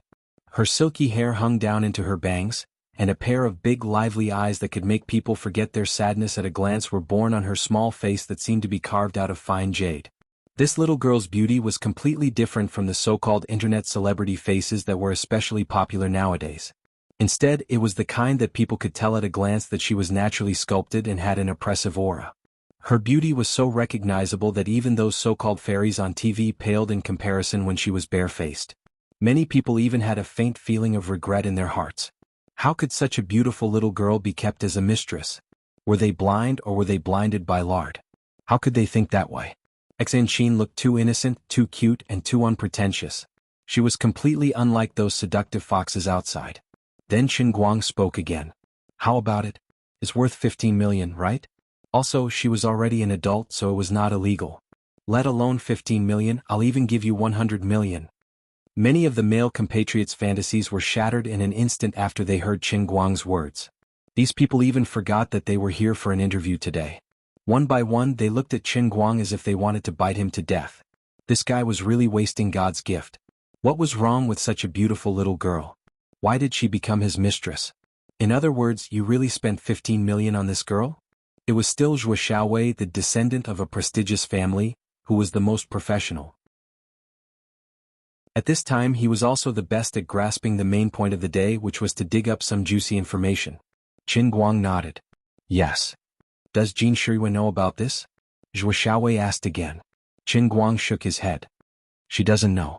Zhuo Xiaowei's eyes became brighter and brighter. The other reporters also became more and more excited. Although it was indeed a pity for this little girl, this was the fate she had chosen. As for us poor losers, we can't care what you rich people do, but we can rely on your news to make money. When we become rich, we can also look for little girls. So, Mr. Qin, are you brazenly keeping a female student in front of Jin Shirui? Zhuo Xiaowei's questions became more and more unscrupulous. Xan Qin coughed lightly. Qin Guang silently took a step back, knowing that it was about time. Next, it was up to this little girl to play. In any case, Zhuo Xiaowei was the one who started it. No matter how unlucky he was, he deserved it. You with the surname Zhuo, when did you hear me say that I was a student? Xan Qin's face, which was originally smiling, suddenly turned cold. Zhuo Xiaowei froze at first, but he did not mention his earlier offer of 10 times the reward. Instead, he put on a fake smile and said, It doesn't matter now whether you're a student or not, right? As a reporter, I'm just asking questions that I have the right to ask. I have the right to report the immoral side of a public figure like Qin Guang to everyone. Moral? Xan Qin began to laugh coldly. How do you know that giving me money is immoral? Can't he just hire me? Hire you? Alright, in a sense, you and him are indeed in an employer-employee relationship. Isn't that right, everyone? Zhuo Xiaowei said meaningfully. He even deliberately raised his voice to ask the others, trying to drag everyone down with him. There were actually 2 or 3 people who snorted and echoed Zhuo Xiaowei's words. Then I'll tell you right now, who am I? Xan Qin suddenly made a move. She stretched out her hand like lightning and grabbed Zhuo Xiaowei's collar from bottom to top. I'm Qin Guang's bodyguard cum assistant. The salary to hire me is at least 20 million a year. Zhuo Xiaowei quickly calmed down after a brief moment of panic when he was suddenly grabbed by the collar. He looked at Xan Qin with a fake smile. Little girl, do you want to see tomorrow's news right that Qin Guang's kept woman arrogantly hit people on the street? Bodyguard? Look at your skinny arms and legs. Don't make people laugh. His words stopped abruptly in less than 2 seconds, because his entire body was lifted up by Xan Qin, who was a head shorter than him, with what he called skinny arms. His feet left the ground. Do you still think I'm joking? Mr. Zhuo Xiaowei from 8 Weekly? The petite Xan Qin single-handedly lifted the burly Zhuo Xiaowei into the air. She raised her head and looked at him indifferently. This scene was full of a strong sense of incongruity, but it was true. Everyone subconsciously stepped back, all roaring in their hearts. We've made a mistake, really made a mistake. This little girl is not simple. You think my bodyguard is not worth 20 million a year? Xan Qin gently put one hand on the car roof behind her and exerted force with her palm. With a click, the car roof that was pressed by her palm suddenly changed shape and caved in. Many entertainment reporters were dumbfounded. This was completely beyond their understanding. This little girl is really a strange person. It seems that 20 million a year is worth it? After all, you have to be alive to spend the money. With such a skilled bodyguard, 20 million a year is completely understandable. Seeing that she had stunned these annoying reporters with one move, Xanqin was satisfied. She didn't want those people from the Dart Association to see what she looked like because she didn't want to become a public figure because of her young age. Because when people become famous, they would have all kinds of troubles, and dealing with these reporters was one of them. Now there was no other way. Since that was the case, Xanqin decided to show her dominance as the senior sister of the Thousand Despair sect. Her expression was cold and her heart roared, "Face the wind. Stupid reporters. Especially you, Zhua." Seeing these people's dumbfounded and frightened expressions, Xanqin was very satisfied. As Chen Guang's assistant, she had won the first battle of public relations. Yes, the reporters were really panicking. This was the Passat's roof, a reliable piece of German craftsmanship, but it was flattened by her slender hand. Wait, this Passat seems a little wide. A little long? Forget it, don't worry about those details. Anyway, the car roof was flattened by her forcefully. She's very good, so it must be true. Xanqin looked at Chen Guang again and raised her eyebrows slightly. Her small eyes seemed to say, "Hurry up and praise me." However, Chen Guang's face was even paler than the reporters and he seemed to be in shock. Xanqin rolled her eyes. "Lord Zhuzhang, you seem to be a little too timid. Put me down." Zhou Xiaowei, who was raised in the air, seemed to have realized that he was in a bad situation after a brief moment of absent-mindedness. As he struggled with his legs, he clenched his hands, intending to pinch Xanqin's arm and bite her hand. He believed that Xanqin was Chen Guang's bodyguard, but he didn't know that this bodyguard was not the same as the bodyguards of ordinary celebrities. Disgusting. Just as Zhou Xiaowei's hands were about to grab her forearm, Xanqin suddenly retracted her hands. Then, without waiting for him to land, she flicked his chest a few times with her fingertips. After Zhou Xiaowei landed on the ground, he sat on his butt. A few seconds later, he began to hold the place where Xanqin's fingers had flicked and began to wail miserably. The other reporters subconsciously moved to the side and looked at this guy with disgust. They had seen this kind of trick many times in the past. It was called an accident. The girl had only lightly patted your chest. Did you have to cry like this? Even if you don't feel embarrassed, we in the same industry are. You bumped into a famous person, and under the eyes of so many reporters in the same industry. Aren't you making a fool of yourself? Just now you, a hothead, charged forward and attacked without a care for your life. That's why we gave you some face. But you can't be so unreasonable. Everyone, today is a press conference. If you have any questions, feel free to ask them during the press conference. However, today's topic revolves around Qingguang Agency. Please try not to ask questions that are not part of the topic. Xanqin couldn't be bothered with Zhou Xiaowei on the ground anymore. Instead, she moved forward a little and reached out her hands to make a gesture to pull the people on the side out. These people had seen how powerful she was, so they didn't dare to block her and quickly made way for her. Xanqin turned around and pulled Qingguang. Seeing that he was still looking at the dent on the car with a pale face, she thought that he hadn't recovered from the shock. She exerted a little force and finally pulled him back to reality. "Hurry up and go upstairs. The press conference is about to start." Qingguang followed Xanqin a few steps like a zombie. Seeing that there was finally no one around the two of them, Xanqin was a little angry. "Brother Qingguang, you're someone who has seen a lot. Didn't I just flatten the car's roof? Do you have to be so scared? Your Wenwen's black chop is much more powerful than mine. It's not a problem for her to cut your car in half with a full force slash." Wait. Xanqin seemed to remember something. She pondered over her words. "Your car? You finally remembered?" "That's right, that's my car." Qingguang looked at her with eyes like a dead fish. His heart was still bleeding. "My dear sister, I won't stop you from showing off. I'm proud of it. But don't use my car as a prop. It's said that a man's car is equivalent to half of his wife. With a slap from you, my wife went from a B cup to a negative A cup. Who am I going to complain to? The money is a small matter. The insurance company will definitely not pay for it. I'll just have to pay a few tens of thousands. But can you understand the pain in my heart? My baby is hurt by one of our own. Don't be like this. At most I'll pay for it." "You don't have to pay for it. I gave you your money in the first place. If you pay for it, it'll be equivalent to me paying for it. I just feel sorry for my little Ting Ting." "Little Ting Ting?" "Yeah, isn't Phaeton just little Ting Ting? Why not little Ting Ting Ting?" You're the winner. When the two of them entered the elevator, only then did Qin Guang recover from his grief. At the same time he recalled that unlucky fellow Zhuo Xiaowei. In my opinion you went too easy on that fellow. At the very least you should have torn his mouth apart. I hate paparazzi reporters who take things out of context and distort the truth. They have no conscience and rely on smearing public figures to gain fame. I'm such an upright person, and he said that I have a promiscuous private life. He even pretended to be injured to make a scam? Where's his conscience as a journalist? Xen Qin suddenly asked, "Does the white tiger look good?" Qin Guang's expression did not change. The albino Bengal tiger is a white variant of the Bengal tiger. It's native to Yunnan, Myanmar, India, and Bangladesh. It's a first-class protected animal and India's national treasure. There are only about 210 white tigers left in the world. It's very rare. Due to the lack of camouflage, it's very difficult for them to survive in the natural world. We have to protect them. Shameless. Xan Qin stepped on his foot. Qin Guang expressed that the invincible heavenly leg plate was not afraid of this kind of insignificant sneak attack.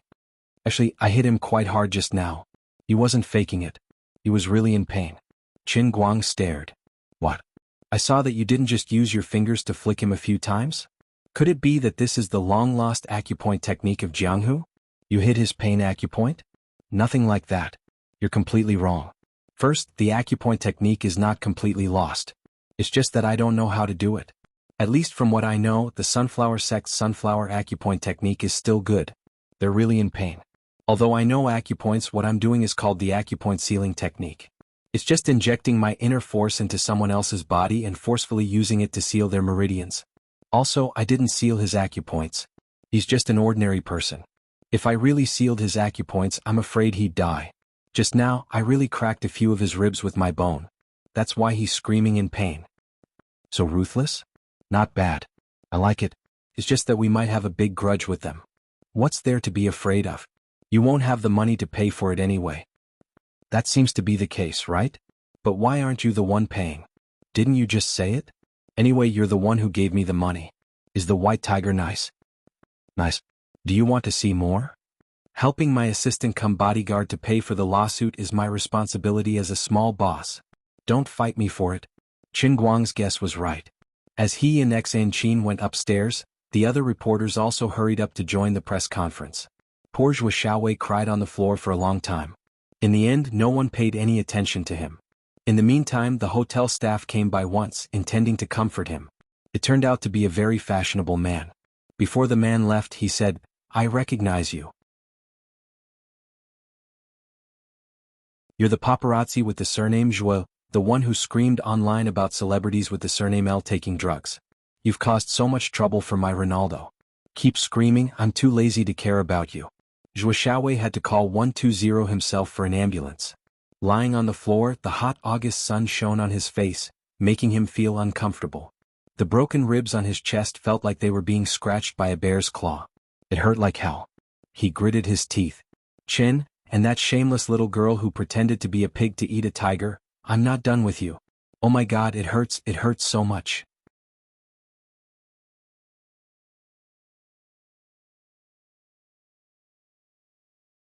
Chapter 608. By the way, the first batch of our Guangdong Bureau's employees are already on standby in the 5 capitals. After the press conference today and the company is officially established, we have to recruit them as soon as possible. Before the elevator door opened, Xan Qin suddenly thought of this matter and said. Qin Guang only grunted through his nose. The hard-working deputy director was much more attentive to this matter than the director himself. Very good. I like this kind of assistant who only thinks that she is not busy enough all day long and takes on all the work. Qin Guang wasn't afraid that he would become a mere figurehead. Now that he had taken on this unlucky director position, it was only because the trouble between him and Wenwen with those internal forces wasn't over yet. Once that was over, he wasn't interested in being the imperial court's dog anymore. How could it be more comfortable to listen to someone else's orders than to mess around blindly all day long? Wu Tong was the new branch director of the Science and Technology Division, which made people envious. Wasn't her father still able to come back to Beijing whenever he wanted? Right now, all he could think about was how to face Tang Ying when he saw her later. Sister Tang Ying wasn't easy to fool, but he couldn't let her know the truth either. This meant that he had somehow become a man who relied on a woman to get his position. Actually, this wasn't the case at all. But according to a normal person's train of thought, as long as they knew about his relationship with Tang Ying, they would definitely think that Tang Xiaokai was throwing a huge sum of money at him because of Tang Ying. Without a doubt, Tang Ying was the normal person who knew the truth. As the elevator slowly opened, Qin Guang peeked his head in. Just as he had expected, Tang Ying was standing by the door with her hands crossed, looking at him with a frosty expression. Standing behind her were 17 to 18 people, and Qin Guang guessed that they should be from the Tang Jie Fund. Tang Ying tried her best to keep a straight face. She wanted to put Qin Guang in his place. After all, in her impression, Qin Guang didn't seem to be a business-minded person. This was a $20 million investment project. If Qin Guang was really in charge of it, wouldn't his reputation skyrocket? In the end, her cold face didn't even last 5 minutes in front of Qin Guang. She really didn't want to admit that she was soft-hearted. Anyway, when she saw Qin Guang's sneaky expression, she couldn't help but laugh in her heart. Qin Guang hadn't thought of how to deal with Tang Ying when she put on a straight face.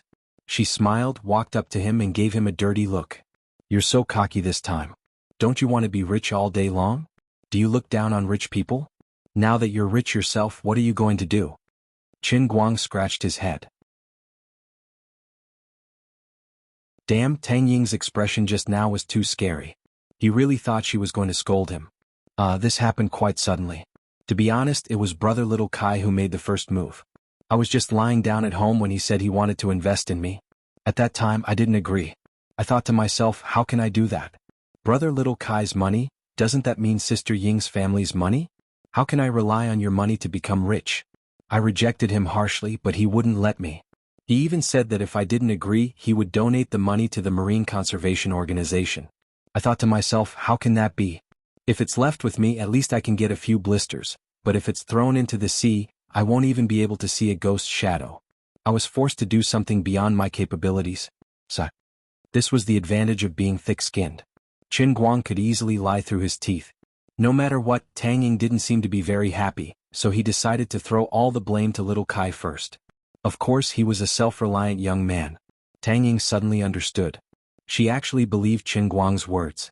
She had always known that although Qin Guang loved money, he wasn't greedy. He was also someone who cared about his reputation. The establishment of Qingguang Agency this time was most likely due to little Kai's enthusiasm. Now that the two of them had matched each other's statements, Qingguang was right. Tang Ying patted his shoulder and began to comfort him. "Don't worry, it's fine if I didn't know about it. Now that I'm involved, I can't let things go wrong. You don't have much experience, but it's fine. I'll help you. Since the company has been set up, we have to make it look good. The competition you organized a few days ago was pretty good. Shall we do it again next month?" "To be honest, Sister Tang Ying, I think you're slightly more unreliable than me." Qin Guang rolled his eyes. Just from her words, he knew that she was in the same league as him. "What the hell do you know about business? You're just a doctor, okay?" Even a normal person could understand that the first time a competition like the Throne Challenge was held, it was because it was fresh. If you held it every other month, people would know that they would definitely lose. Who would still participate? The passion of the audience wouldn't be enough for you to continue spending money like this, okay? He couldn't help but feel deeply worried about the future of Qingguang Agency. He was in the top position and all he could think about was squandering and spending money. The second position was a female doctor who thought she knew how to do business, but in fact she only knew how to play with a scalpel. Forget it, we're all in the same league. This way when we squander we'll definitely lose in style and taste. As the group walked in, the other people from the Tangjie Foundation secretly heaved a sigh of relief. Previously, Tang Ying had been putting on a cold face. Everyone thought that she had something against the new internet celebrity, Qin Guang. They all thought that when the two people in charge of the new company met, there would be a huge commotion. However, the two of them were so familiar with each other. It seemed like they knew each other long ago. They were relieved that they were on the same side. As they walked, Tang Ying suddenly tugged on Qin Guang's sleeve and asked in a low voice, "Hey, who's this pretty girl?" Qin Guang went along with what Xian Qin said. "She's my bodyguard and assistant." "Bodyguard and assistant? Stop it or I'll tell Wu Tong." Of course Tang Ying didn't believe his nonsense. Qin Guang wasn't afraid of a crooked shadow. "I'm not joking with you.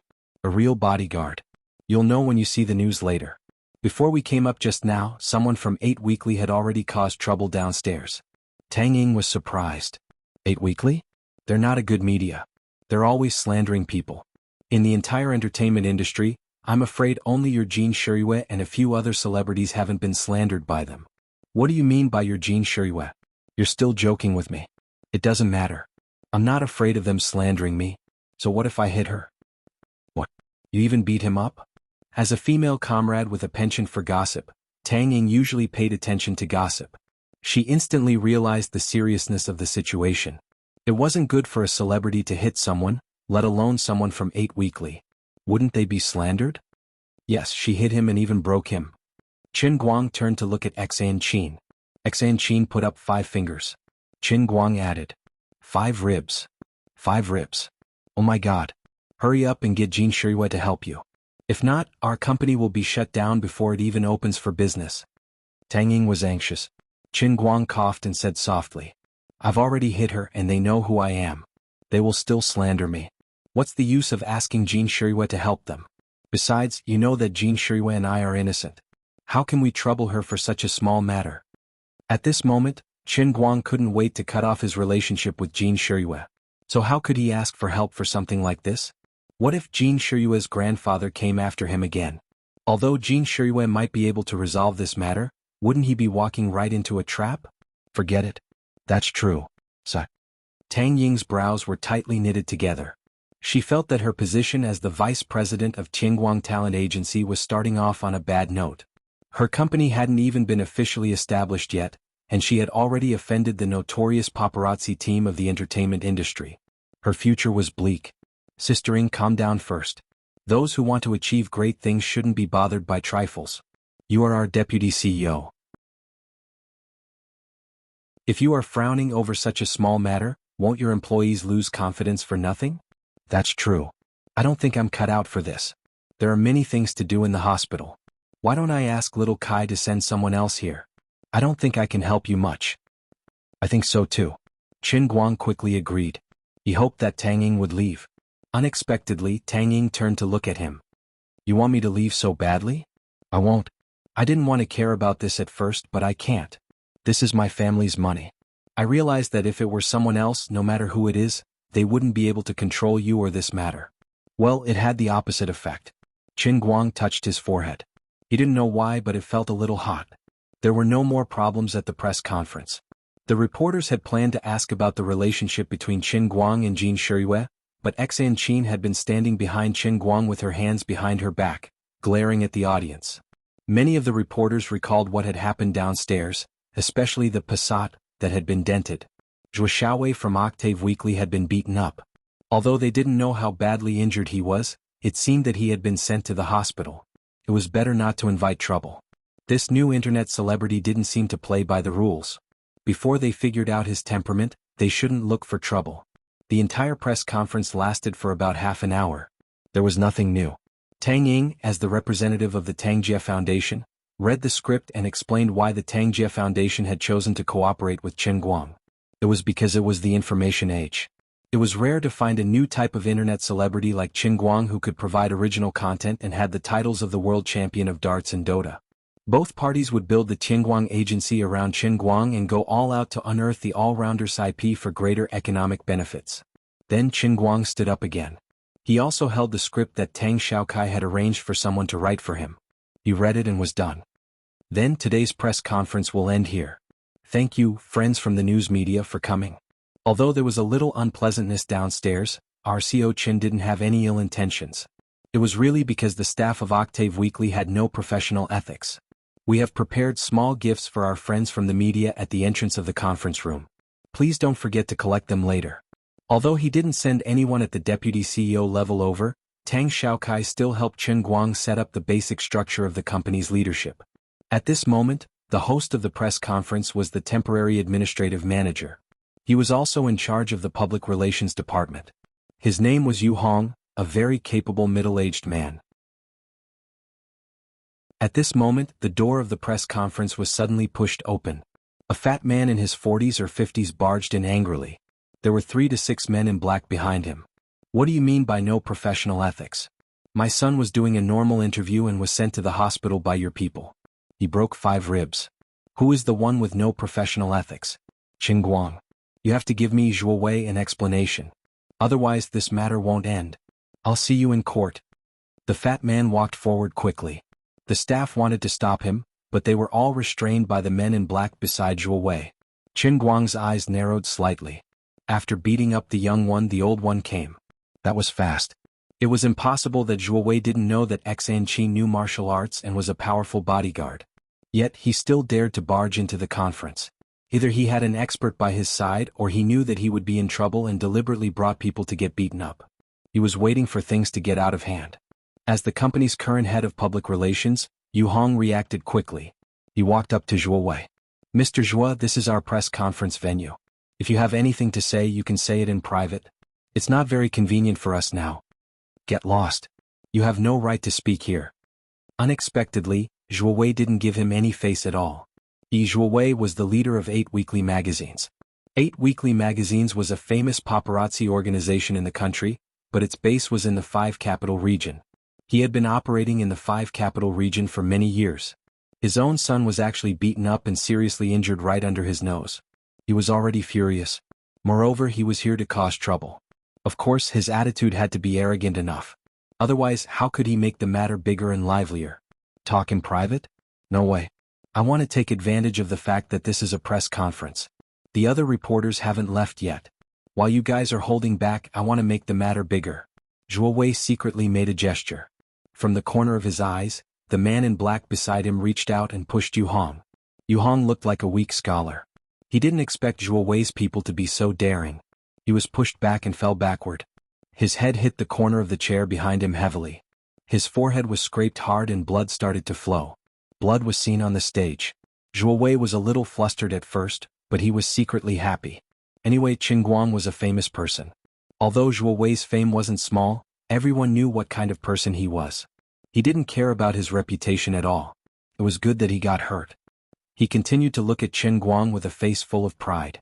In his heart he kept saying, "Come on, do it. Beat me up. I have 19 cameras hidden on me.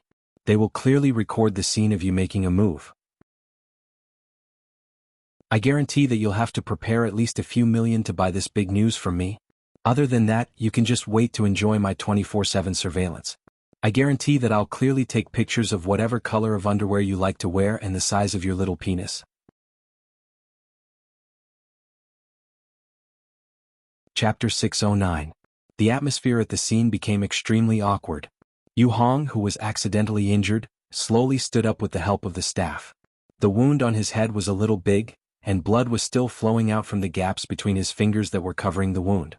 Many reporters from other major media companies crowded together, drawing a clear line between them and Zhuo Wei.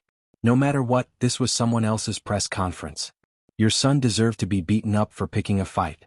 Even if others did go a little overboard compared to you bringing a bodyguard to wreak havoc in the Heavenly Palace, they really paled in comparison.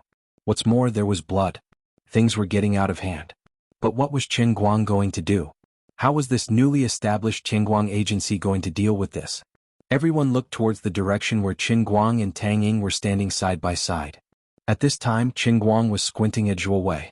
No one knew what he was thinking, but they were sure that he was not very happy. Tang Ying's brows were tightly knitted. She pulled on Qin Guang's collar from behind and quickly turned to the staff member beside her to quickly move the first aid kit from the trunk of her car. Although the wound on Yu Hong's head looked frightening, Tang Ying was a top doctor who excelled in both internal and external medicine.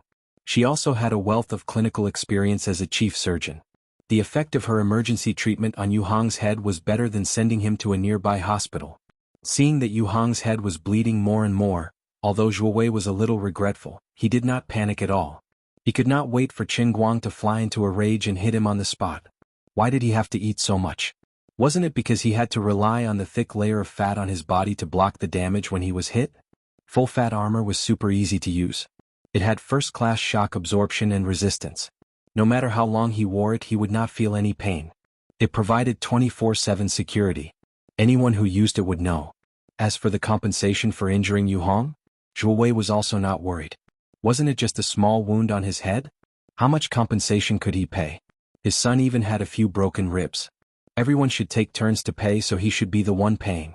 As for Qin Guang's bodyguard, Zhuo Wei was also paying attention to it. As long as the girl came over, he would fall to the ground. It wouldn't matter even if he got beaten up by her, since he wouldn't be crippled. He did not believe that with so many reporters present, Qin Guang would dare to let his bodyguard cripple him. Kid, I know you were quite capable in the past. As a professional intelligence agent, I am naturally clear about the grudges between you and Su Lixing. But I, Zhuo Wei, am not Su Lixing. As people in the media, we have our own philosophy of survival. Public opinion is our weapon. We use our fists to fight with real knives and guns. That's just a pretense. What we are best at is using a soft knife to skin you bit by bit. If you're just a nobody, perhaps I might not be able to do anything to you. But you're a celebrity on the internet, and you've just received an investment of $20 million. You're intending to show off your capabilities. But if you really want to make a name for yourself in the entertainment industry, you have to be like countless people in the past and worship me. Do you think I am the #1 paparazzi in China for nothing? Even if you look like a volcano that is about to erupt, and even if you beat me up today, it does not matter. You will bow down sooner or later, just like many people in the past. This was not the first time that Zhuo Wei and his 8 weekly magazines had faced or created a situation similar to today's.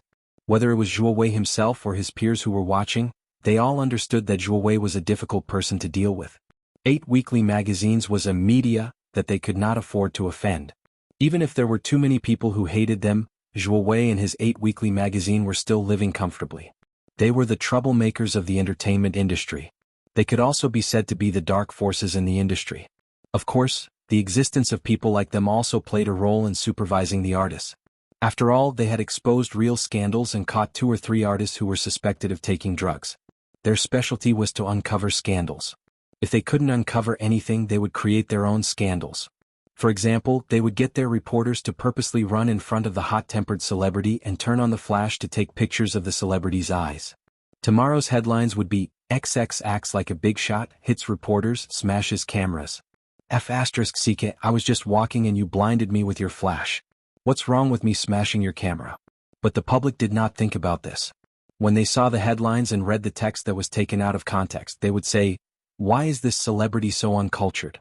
What kind of lousy celebrity is this? Isn't he just a hooligan? The artists were confused. No matter how wrong they were, there was nothing they could do about it. Others could find ways to slander them. No one was perfect, who didn't have any flaws.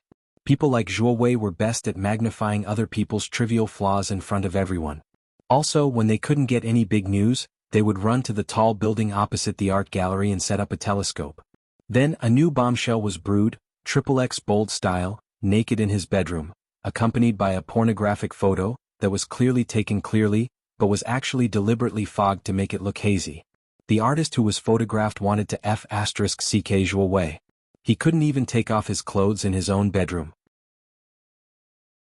But no matter how angry he was, he had no choice. This kind of news couldn't be released. Once it was released, his image would be ruined. At this moment, Zhuo Wei said, "You don't want to publish it? Fine, 2 million. I'll delete the photo." After he got the money, no one would know whether he deleted the photo or not. But he wouldn't be able to publish it for a while. There was also the question of who was cheating, who was stealing from the parking lot, or who was looking for someone who looked similar to the artist and posed for a photo. Or, it could be that he had received money from some company to deliberately target the other party's competitor. Or, it could be that he simply couldn't stand the sight of someone and stalked them to secretly take photos to slander them. As long as he could make use of the artist's cherishing of their reputation to make money, he, Zhuo Wei, would do it even if he had to poke a hole in the sky. Of course, there were some people he wouldn't provoke easily. For example, Jin Shirue, Jiang Yage, and a few other artists who were similar in status to the 2 women. It wasn't that Zhuo Wei didn't want to provoke them. It was just that these people had too big of a background. Of course, for someone like him who had control over public opinion, he wasn't afraid of them no matter how big of a background they had. It was just that he had previously sent out a few people to stalk them, but those people were still locked up in some prisons for espionage. Zhuo Wei really couldn't afford to provoke them. The paparazzi under his name didn't dare to stalk them either. They could still take a photo of them when they bumped into them, but stalking them was a different matter altogether. Without a doubt, this situation that Zhuo Wei had single-handedly directed was the first big crisis that Qingguang Agency, which had just been established for less than half an hour, was facing. Everyone knew that Zhuo Wei was here for money, but Qin Guang and his Qingguang Agency couldn't give in so easily. Their own people were already bleeding, how could they still talk about money with others? If this matter were to spread out and land in the industry, it would definitely solidify the reputation of being weak and easily bullied.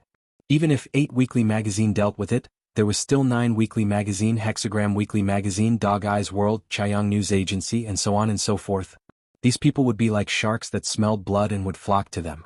No matter how big a company was, it wouldn't be enough to cause so much trouble. Although Qin Guang planned to squander this time, he definitely wouldn't let his money feed the dogs. But if he really took action, it would go along with Zhuo Wei's wishes, and the situation would be difficult for him to back down. Many sharp-witted reporters started guessing in their hearts. It was obvious that the person with the most experience in public relations at Tianguang Agency was the host, Yu Hong. Unfortunately, he was holding his head and was about to collapse. Miss Tang Ying, the vice president of Tangjie Foundation, seemed to be quite mature, but no one knew how she was going to handle it. Tang Ying was also anxious at this moment, but she had no choice. She was a doctor. After a slight hesitation, she said to Qin Guang, "I'll bring Yu Hong to the back to stitch up his wounds. Don't do anything rash, don't do anything rash." Yu Hong's injuries couldn't be delayed, and the bleeding had to be stopped as soon as possible. There were too many people in the conference room, and the air wasn't circulating, which wasn't good for disinfection. They had to move. Qin Guang smiled at Tang Ying. "It's okay, don't worry, I definitely won't do anything rash." He smiled very kindly and calmly. Tang Ying was momentarily dazed. She really thought that this little brother of hers had grown up recently, become more sensible and mature. "All right, we'll go to the back first." Zhuo Wei wasn't in a hurry to make things difficult. After Tang Ying brought people with her to help Yu Hong away, he continued to stiffen his neck and took a step forward. "Mr. Qin, I'm very sorry for accidentally injuring your employee. I'll pay for this. However, my son has 5 broken ribs. How are you going to explain this matter?" Xan Qin took 2 steps forward and walked past Qin Guang. She said in a low voice, "I'll settle him." Qin Guang pulled Xan Qin back.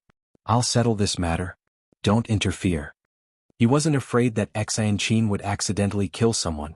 With Xan Qin's kung fu, she would still have some sense of propriety. Qin Guang was just angry. He wouldn't feel comfortable if he didn't do something. The old man's thoughts weren't clear. "Since you're asking for a beating, if I don't satisfy you, how can I face myself and you? Mr. Qin, how about we settle this privately for 2 million? When Qin Guang walked closer, Zhuo Wei lowered his voice and sneered. Qin Guang was so angry that he laughed. "Isn't it just money? Is there a need to make such a big fuss? Does the #1 paparazzi in China have such a small appetite?" Zhuo Wei was a little stunned. Zhuo Xiaowei's medical fees were at most tens of thousands. He felt that his asking price was high enough, but he ended up being laughed at? "What do you mean?" He looked at Qin Guang warily. He was a little excited and nervous. Could it be that Qin Guang wanted to increase the price? Also, although he was mentally prepared to be beaten up, he was the one who became famous after beating up a famous person. Although Qin Guang was an internet celebrity, he was the #1 internet celebrity in China. He was quite influential in the world and had many fans overseas. However, getting beaten up was like getting an injection. Even if he was mentally prepared, he would still be nervous. "It's nothing. I just think it's funny. That's why a dog can't stop eating *T. You made such a big scene and even made my man bleed. I thought you were really going to turn the world upside down. In the end, you only want 2 million? If a person who can't be seen in public wears a suit, then he can't be seen in public either." Qin Guang said seriously. He wasn't joking. Zhuo Wei was dressed like a successful person, and Qin Guang was wearing a t-shirt today. He was very casual and looked like a college student. However, he had made 48 million from the competition he organized previously. His daily income was more than a few $100,000. Previously, he was almost intimidated by Tang Ying's title as the #1 paparazzi in China. But now Zhuo Wei's words had exposed one thing. No matter where the #1 paparazzi was, a paparazzi was still a paparazzi. He couldn't change his nature of eating *T. No matter how expensive *T was, it couldn't be more expensive than diamonds. "So what do you want?" Zhuo Wei shook his fat body. Today he would either get the money or get the scoop to earn more money. He looked around proudly at his peers who were all focused on him. He thought to himself, "Kids, watch out. I'll let you see what it means to be a top media person. If there's no news, then I'll create news. The highest level of creating news is to turn myself into news. Debts must be paid. Murder must be paid with one's life. It's only right and proper. I'll slowly pay for your son's medical fees. It's fine if you want to go to court or settle it privately. I'll slowly accompany you. But your man made my employee bleed. I'll pay too. No need. I'll take it myself. The moment Qin Guang finished speaking, he suddenly made a move. He pushed Zhuo Wei's fat body to the side and took a step forward towards the man in black who had pushed Yu Hong. He made a move. He really made a move. All the reporters, including the Tangjie Foundation's employees, were dumbfounded. They really thought that Qin Guang was going to negotiate with the man, but it turned out that he didn't want to negotiate from the start. He was going to make a move. You're a celebrity. You've just set up a company. Yet you're hitting someone at your own company's press conference. Aren't you a little too ridiculous? Only Xan Qin rolled her eyes in disdain. She curled her lips and muttered softly, if you want to hit someone, just hit him. Why do you have to talk so much? On the other end, Qin Guang had already grabbed the man's arm at lightning speed. Among ordinary people, Qin Guang was considered rather tall. After all, he was slightly more than 1.8 meters tall. However, this man in black was a strong man that Zhuo Wei had carefully selected. He was 1.9 meters tall and looked extremely strong. His entire body seemed to be thicker than Qin Guang's. Brother all-rounder would probably be at a disadvantage, right? The reporters and the Tangjie Foundation were worried. Actually, Zhuo Wei was a little flustered. He was here to ask for a beating.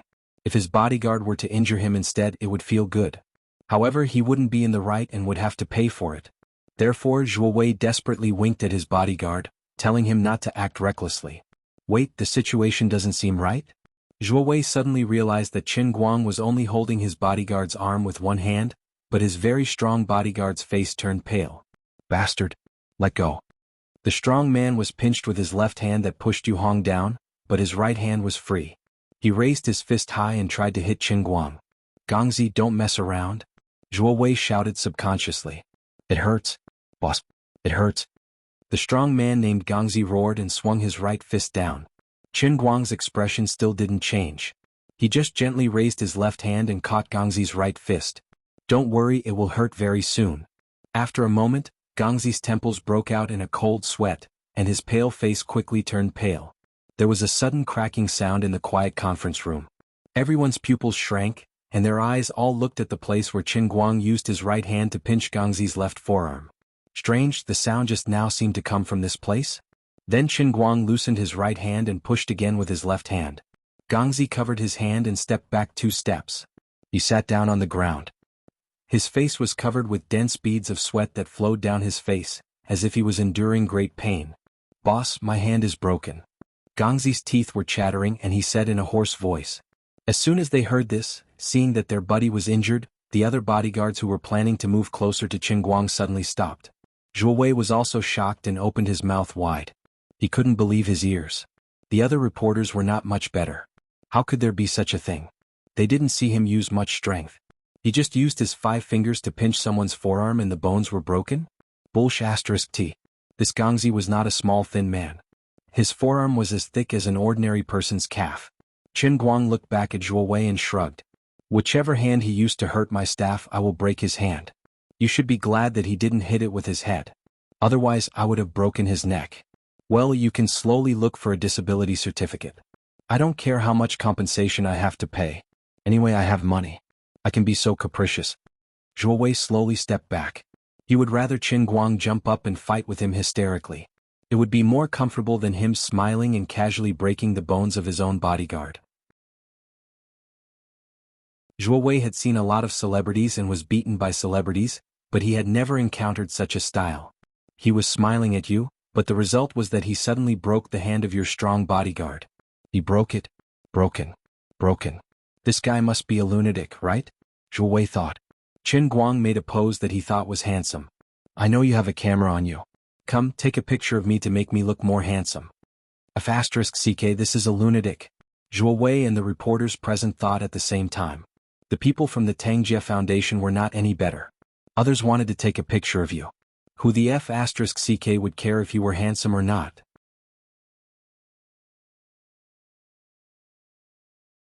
Chapter 610.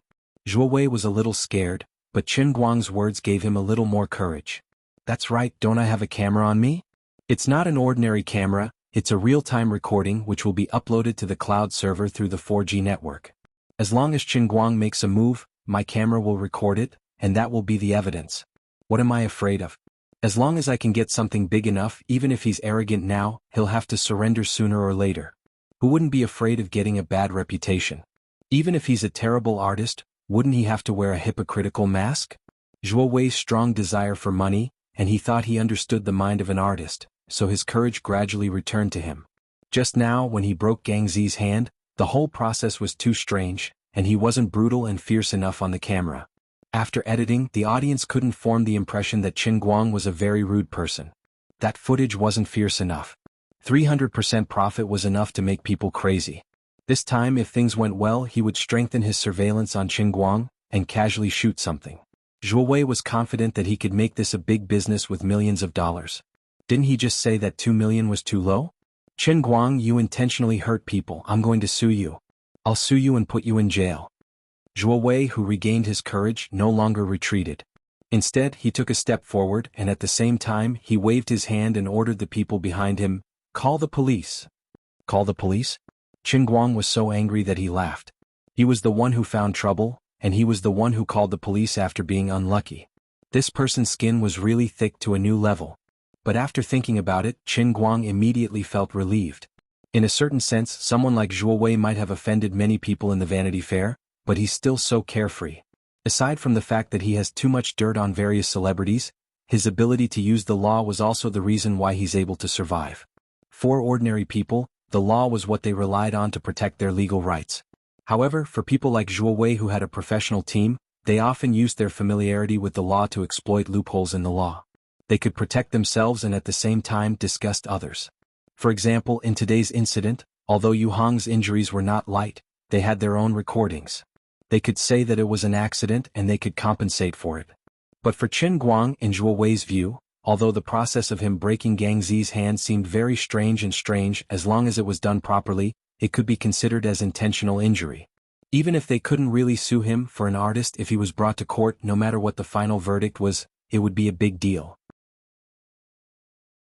He didn't believe that Qin Guang wasn't afraid. However, Qin Guang was not afraid. What kind of joke was this? What kind of status did the Special Affairs Bureau have? They could even put an end to a murder case. The old man's Guangdong General Headquarters was a substitute for the Special Affairs Bureau. Although it was not as ruthless and overbearing as the Special Affairs Bureau, it was you who was looking for trouble from the beginning to the end. You were the one who stirred up trouble.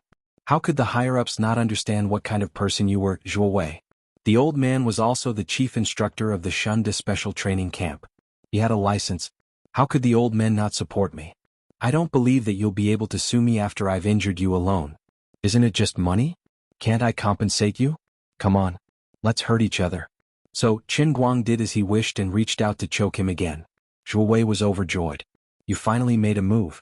He moved forward with his belly out, hoping that Qin Guang would punch him in the stomach. That way it would look like he was beaten badly, but in fact he wouldn't suffer any injuries. However, Qin Guang didn't do as he wished.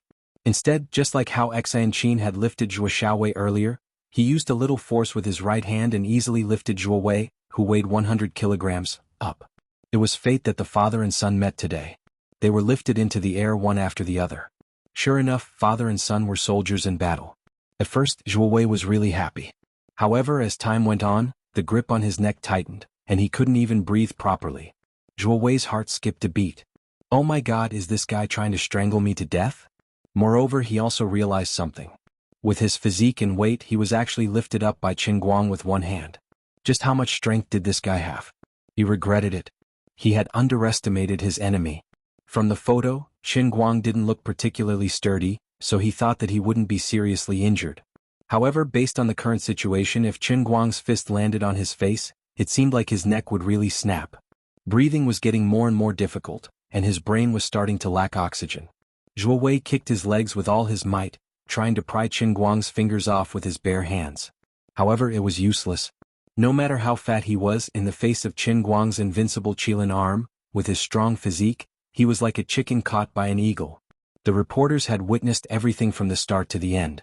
They saw Zhuo Wei being lifted up and pretending to struggle. At the same time, the cameras on his body were aimed at Qin Guang in an attempt to capture his ferocious expression. However, Qin Guang had a faint smile on his face the entire time. Then Zhuo Wei's fake struggle turned into a real struggle. His face turned from red to white and then to green. He really couldn't breathe. Let me go. I'm begging you, let me down. Due to the lack of oxygen, his thoughts started to become unclear. His desire to live finally overwhelmed his desire for money, and he gave in. Qin Guang loosened his grip, and Zhuo Wei fell to the ground. He covered his neck and started to gasp for air. The feeling of escaping from death was very clear, very real. Zhuo Wei really felt that if he hadn't begged for mercy just now, he might really have died there. He felt that his biggest mistake today was underestimating the craziness and arrogance of this new internet celebrity Qin Guang. He really shouldn't have personally led the team here. He was so unlucky. Scram. Qin Guang looked down at him and didn't say much. He only spat out those words coldly. Zhuo Wei, who felt that he had escaped from death, didn't dare stay any longer. He quickly got up and staggered out of the room, knocking over a few chairs as he stumbled. It wasn't until he was out the door that Zhuo Wei suddenly remembered that he still had one of his men sitting on the ground howling. He hurriedly called back two of his men who had rushed out with him. Hurry and get Gangzi back. After a long struggle, Zhuo Wei and his men came valiantly and energetically, but they ran away like stray dogs. My friends from the media, I'm sorry to have let you see such a joke. After these people left, Qin Guanzai put on a smile on his face and chuckled at the stunned reporters. Actually, I'm not usually like this. It's just that this guy is too arrogant and I really can't contain my anger. I've made a fool of myself in front of everyone. Qin Guang will return the favor tenfold. In the future, please take care of me. Qin Guang was actually saying, it's not a coincidence that you all saw this today, but you all saw who was the one looking for trouble first. When you go back, don't make things up about me. That way everyone will be happy. The reporters were all smart people and their minds were sharp. Although exposing scandals could attract attention, no one dared to turn on the camera. A young man secretly took out his phone, and now his phone had become a pile of scrap metal and was thrown in a corner. Of course, it was Xan Qin who had been paying attention to them. Exposing scandals, no matter how real their words were, without pictures or footage, they definitely couldn't compete with the professional 8 weekly magazines. It was not worth it to make enemies with them. After 2 consecutive incidents today, the ordinary reporters also understood Qin Guang's style of doing things. They really didn't want to offend him too much. If he wanted money more than his life, Zhuo Wei was enough. They were the legitimate media, so they didn't want to risk their lives. It was not worth it. That. President Qin, you beat up Zhuo Wei, his son, and his men today. With 8 weekly magazines' usual style of doing things, there might be some trouble. A reporter who was very knowledgeable reminded him. Qin Guang nodded at him. Thank you for your reminder, but it's fine. The entertainment industry needs a clear stream like us. We can't bow down to evil forces. The people from Tangjia Foundation couldn't take it anymore. How could someone be so thick-skinned and praise himself as a clear stream? Furthermore, no matter how they looked at it today, they felt that he was the evil one. That's right, that's right. Mr. Qin is upright and plain-spoken, and he sticks to his principles. If Zhuo Wei and his 8 weekly magazines really make up stories about you, I'll be the first to object. This reporter was obviously determined to rely on Qin Guang. He thumped his chest to express his stance. If he won the bet and Qin Guang withstood the pressure from Zhuo Wei and 8 weekly magazines, he could rely on the relationship he had built up today to easily interview people related to Qin Guang Talent Management and Qin Guang. However, not everyone was optimistic about Qin Guang and his Qin Guang Talent Management. Some of the people in the industry were quite unhappy. You're the only one who jumped out to take sides. Aren't you making it difficult for us? Thank you for your kindness, but it's fine. I'm not afraid of slanderous accusations. Let him say whatever he wants. All right, today's press conference will end here. Everyone please go back. Qin Guang immediately asked the guest to leave. He also knew that even if that fellow was patting his chest earlier, it would already be benevolent of him if he didn't smear his name in the news. Why would he help him go against 8 weekly? What a joke. No matter what, I really beat someone up today and I even broke his hand. On the other side, Zhuo Wei and his men ran out of the hotel. They sat in the minibus and looked at each other. Boss, what should we do now? One of his men asked anxiously. Thinking of the scene where Gangzi's hand had been forcibly broken, they were really quite scared. I can't let it go like this. I, Zhuo Wei, have never suffered such a big loss. It's my miscalculation. I didn't expect him to be so hateful. I didn't prepare well enough before rushing over. Fortunately, I got something useful. Zhuo Wei also touched his neck, which was a little blue. Just now, Qin Guang's hand had strangled his neck too hard. Boss, I want to go to the hospital, Gongzi said helplessly. His bone had been forcibly broken. Although the pain had been relieved, it was not much better. He was still sweating profusely. Go to the hospital? Wait for a few minutes. Director Xia of Jiangyuan District will be here soon. Old Xia is my acquaintance. It's better for you to be here. It will be convenient to file a case. This time, if we don't bite a piece of his flesh, my name is not Zhuo Wei. Boss, but my hand hurts. I'm afraid there will be sequelae if we delay for a long time. Gongzi, you have worked hard this time. After this, I will give you a bonus. 200,000 yuan. How about it? When he heard that there was a 200,000 yuan bonus, Gongzi gritted his teeth and decided to hold on. Okay. Thank you, boss. Zhuo Wei's plan was not a problem. With Gongzi's injury and his relationship with old Xia of Jiangyuan District, he did not need to say anything. He would first file a case and let Qingguang know how powerful he was. What era was this? Did he really think that he could do whatever he wanted just because he had a big fist? Even celebrities had to follow the basic rules, okay? After waiting for a while, he saw other colleagues coming down from upstairs and leaving. Zhuo Wei's heart gradually became anxious. Obviously, the press conference was completely over. He looked at his watch and muttered, Old Xia should be here soon. We can't let Qingguang escape, right? Just as they were talking, 3 police cars arrived with their sirens blaring. Zhuo Wei was overjoyed and quickly got out of the car to greet them. Old Xia, why are you so late? Come with me. This is Gongzi, the victim. Look at his broken hand. He is so vicious. Jiangyuan District Branch Chief Xia Yingjie looked at Zhuo Wei angrily. Save it. Do you think I don't know what you have been doing all day? Let me tell you, let's do business according to the rules. The situation is as it should be. Recently, the limelight has been tight, so don't expect me to do too much for you. Zhuo Wei patted Xia Yingjie's shoulder warmly. Of course, I understand. I won't make things difficult for you. He winked at Xia Yingjie, and both of them had a tacit understanding. Xia Yingjie was personally leading the team to handle a small case like Zhuo Wei's. How could he not get any benefits? Xia Yingjie was here to help him bluff others. This was not the first time they had done something like this. Don't pretend to be close to me. Xia Yingjie patted Zhuo Wei's hand off his shoulder. This is a serious case. By the way, your bodyguard's injury is quite serious. How did that person beat him? Who is it? Why is he so ruthless?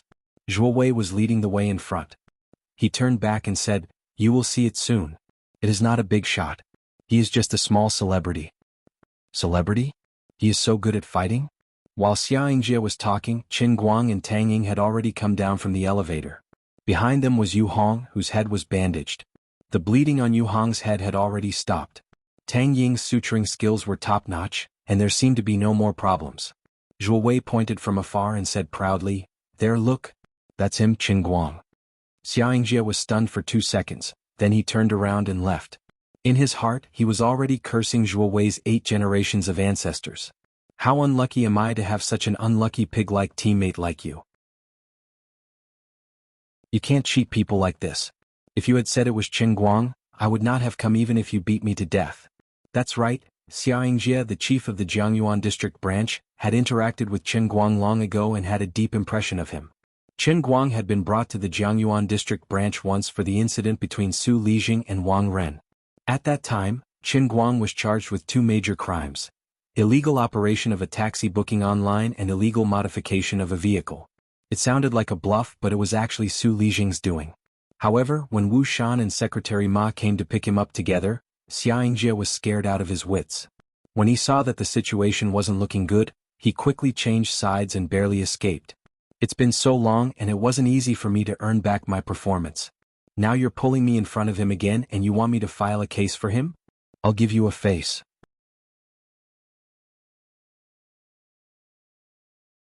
Chapter 6:11. Zhuo Wei didn't know how powerful Xia Yingjie was, but Xia Yingjie was well aware of it. No matter how much Zhuo Wei wanted to cause trouble, this matter had nothing to do with him. Someone who could make Secretary Ma and Wu Shan join hands to protect him, even if he had 10 heads, he wouldn't want to provoke him again. Go. Go. Go. Xia Yingjie took the lead and ran as fast as he could. He desperately waved his hand to signal the people behind him to move faster. The people he brought along were also knowledgeable. Many of them were present last time and knew how powerful Qingguang was. Needless to say, they couldn't wait to run faster. They hated the fact that they couldn't use a city return scroll on the spot in real life. Zhuo Wei didn't understand what was going on. He was pointing at Qin Guang, planning to bring Xia Yingjie to arrest him. Old Xia, hurry up, they're coming. Old Xia? Where are you, old Xia? Zhuo Wei turned his head and realized that there was no one around him. When he turned back, he realized that Xia Yingjie and the others had already run more than 10 meters away. Zhuo Wei had no idea what was going on. He turned around and chased after Xia Yingjie. Old Xia, what are you doing? Come back. I'm going back to your mother. Xia Yingjie finally stopped sprinting. Instead, he simply lifted his legs and sprinted. Get lost. I don't know you. Idiot. Don't get in the way of official business. We're on patrol. Xia Yingjie ran while panting. He turned his head and said to the people around him, Shaoli, remember to write a report when you get back. Today, I'll personally lead the patrol team to strengthen the public security in the area.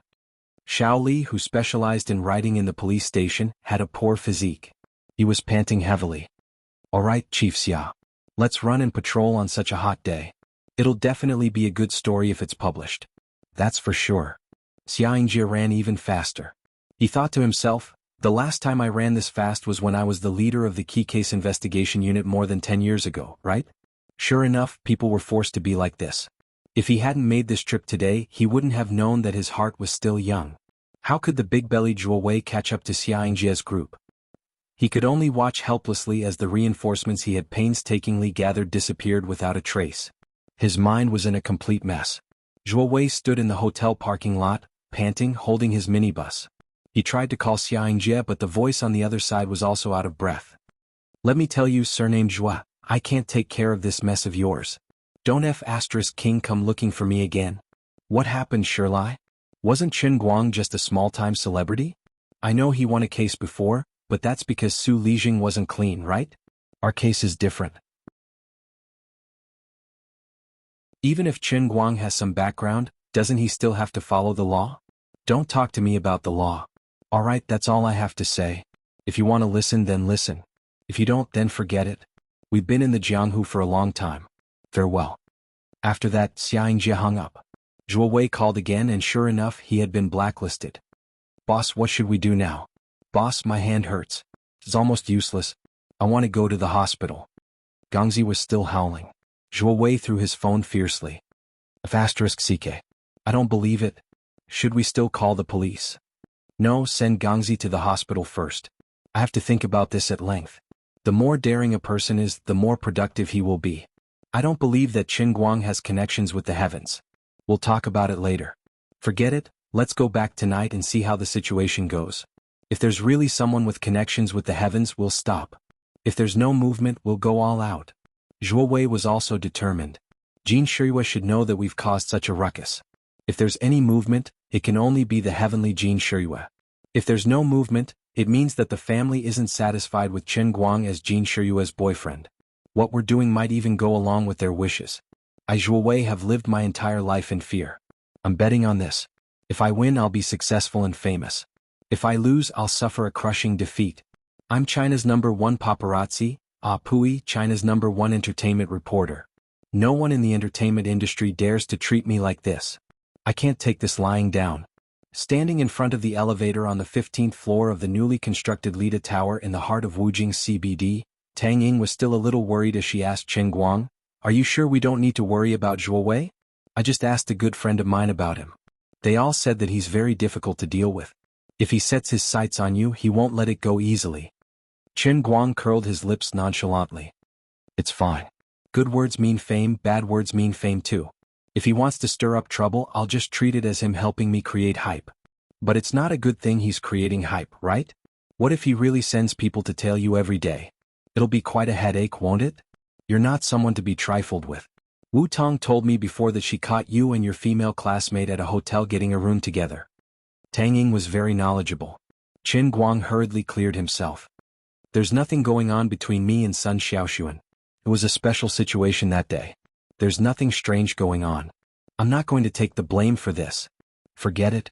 Anyway, it's impossible for a company as big as ours to just let a paparazzi smear our reputation. It's completely justified. If he really dares to say something groundless to smear your reputation, we won't just sit and wait for death. See if you're satisfied with the office location. They're almost ready to sign the contract. Originally, I didn't want such a large space, but Xiao Kai insisted on making the office a little bigger to make it look more imposing. Tang Ying and Qin Guang followed the marketing manager sent by the Tang Jie Foundation. Actually, this was supposed to be the administrative department's Yu Hong's job, but he had already gone home to rest. Qin Guang walked in and looked left and right. His nose was filled with the smell of the newly renovated office. The spacious hall had already been set up with rows of desks and cubicles. The total area of the office was about 400 square meters. It looked imposing and grand. Although it wasn't as impressive as when Qin Guang went to the Tianjin Energy headquarters in Yanjing, for a startup company, this should be impressive enough. Actually, the office location should have been Qin Guang's responsibility, but Tang Xiaokai considered that the old men in Yanjing were urging him to do it quickly. The sooner the better. He even wanted Qin Guang to sit in the office the next day and instruct dozens of people to squander. No, work hard. Therefore, when Tang Xiaokai had decided on this matter yesterday, he had contacted the owner of the Lida building through his friend. The newly built Lida building had already been rented out more than 90% of the time. The only office space left was the 15th floor. Originally, this entire floor was reserved for Tang Xiaokai's friend, but after some discussion the owner gave him face and rented about 1/5 of the floor to the newly established Qingguang brokerage. As for the remaining 1,600 square meters of office space on this floor, they would probably have to split it up and continue to rent it out. Just for this matter, Tang Xiaokai had done a huge favor by snatching his friend's newly renovated office space and bringing a lot of trouble to the owner of the Lida building. The other party also saw that Tang Xiaokai was doing well in the overseas investment industry and hoped that they could work together in the future. That was why they gave him face. On the other side, Qin Guang didn't reply to Tang Ying. Instead, he continued walking in. The 400 square meter office hall sounded big, but in fact it didn't take long to reach the end. He pushed open the chairman's office door and walked on the wooden floorboards. He stood in front of the huge floor-to-ceiling glass and looked down. Below him was the spacious 8-lane Wujing South Road. Cars came and went, and there was an endless stream of people by the roadside. How is it? Are you satisfied with the place? Tang Ying's heart ached for the money, but she also felt sorry for her brother. You don't know how many favors Xiao Kai has done for this place. Originally, his buddy rented this entire floor, but now that we've split it up, his buddy can't use this place anymore. The problem is that the owner of the Lida building has to rent out the other parts of this floor. I don't know how Xiao Kai negotiated with them, but it's quite troublesome. We have to do a good job. It's 130 million. The Tang Jie Fund doesn't just belong to the Tang family. We have to answer to the other shareholders. Qin Guang took a deep breath, turned around and grabbed her shoulders with both hands. That's right. Sister Tang Ying, let's do a big job. Tang Ying was startled by his sudden passion, and her face turned red. What? Here. That's not quite. All right. There are still a lot of people outside. Qin Guang was speechless. Looking at her red face, he felt that there was something wrong with her reaction. It was completely different from what he had expected. Wait a minute. From what she said, it seemed like she had gotten the wrong idea. What she was implying was that they could just change the place. Omji, I really misjudged you. I didn't expect you to be like this, Sister Tang Ying. Very good, I like it very much, but now is not the time. Regarding this office, Qin Guang only had 3 words to describe it. Dissatisfied. Extremely dissatisfied. There was no other reason other than 3 words. It was too small. Whether it was the office hall outside or the chairman's office he was in, or the general manager's office next door, or the deputy general manager's office, they were all too small. Not to mention the employees who were doing their jobs, he had to sneak in close to 40 employees from the Guangdong General Headquarters without anyone noticing. How could a mere 400 square meters of area be enough? The hall could at most fit 80 to 90 tables, and he would have to use his head without anyone noticing. Therefore this office hall was really too small. To hide 40 people, he would have to increase the size of the entire company to more than 150 people, right? What? A startup company that hasn't even understood the business needs to hire so many people. Isn't that courting death? Going bankrupt at any moment? Stop joking. The old man had $20 million in his pocket, which was 130 million waiting to be spent. Cost control? Sorry, the wind is too strong, I can't hear you clearly. Also, what is this chairman's office? A 5x5 glass cubicle and it's done? It doesn't even have a bedroom, a massage chair, or an indoor golf course. How can I face myself? Who wants an unlucky glass cubicle? The employees outside can look up and see what I'm doing inside. How am I going to fight in my office? How am I going to carry out my work? How am I going to realize the value of my life? This kind of office conditions is completely inconsistent with the prodigal style that the elders have set for me. The old man's office must be at least 100 square meters. It must be an office with echoes when you sing outside. It must be soundproof, and the people outside won't be able to see what I'm doing inside. My desk must be a large curved round gold-rimmed Jinan wood. After carefully considering the price of the gold-rimmed Jinan wood, Qin Guang silently changed the material of the desk to mahogany. Such a large piece of gold-rimmed Jinan wood could probably be used to make a car full of beads. In addition, the lounge behind him must also be 50 square meters. It must have a super large soft bed that can lie 7 or 8 people at the same time.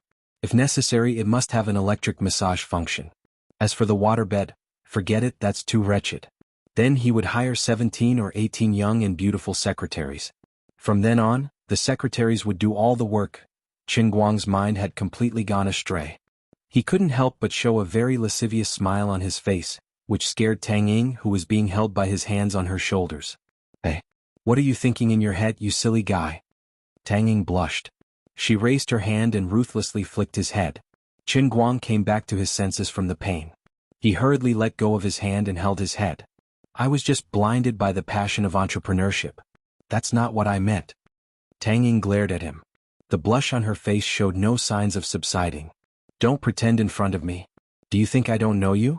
I can even clearly remember how many folds there are on your bad guy. Touch your collar. It's all wet from your saliva. I really don't know what's going on in your head. Count it as my bad luck to meet you. Come with me. Tang Ying came up and pulled on Qin Guang's sleeve. Qin Guang was confused. Where to? Anyway, just to take a look at the office. Now let's find a place with no one around. I'm telling you, I'll only use my hands. You can't tell Lady Tong. Otherwise, don't even think about getting a chance in the future. On the other hand, Tang Ying was open-minded. In the past, she treated Qin Guang as a patient with a weak kidney, and it wasn't the first or second time that she fell into his trap. Although she knew that he wasn't sick, she didn't feel any obstruction in her heart.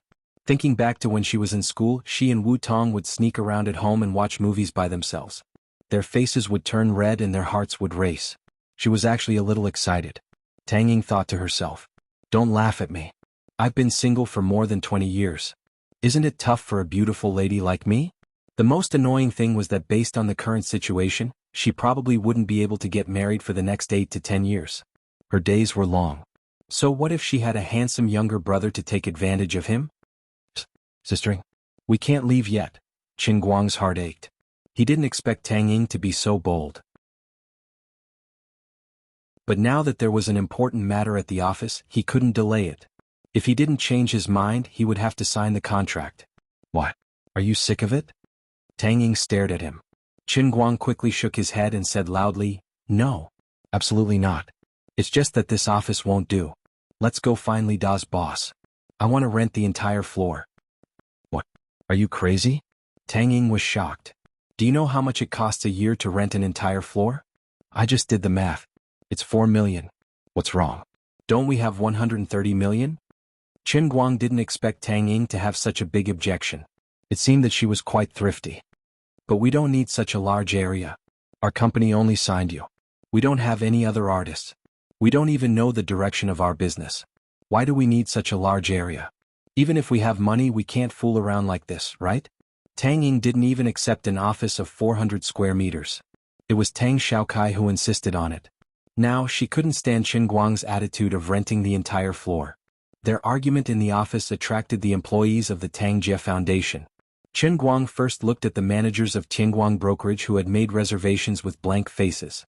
These people had obviously been abandoned by Tang Xiaokai and had come with the mentality of a lost future.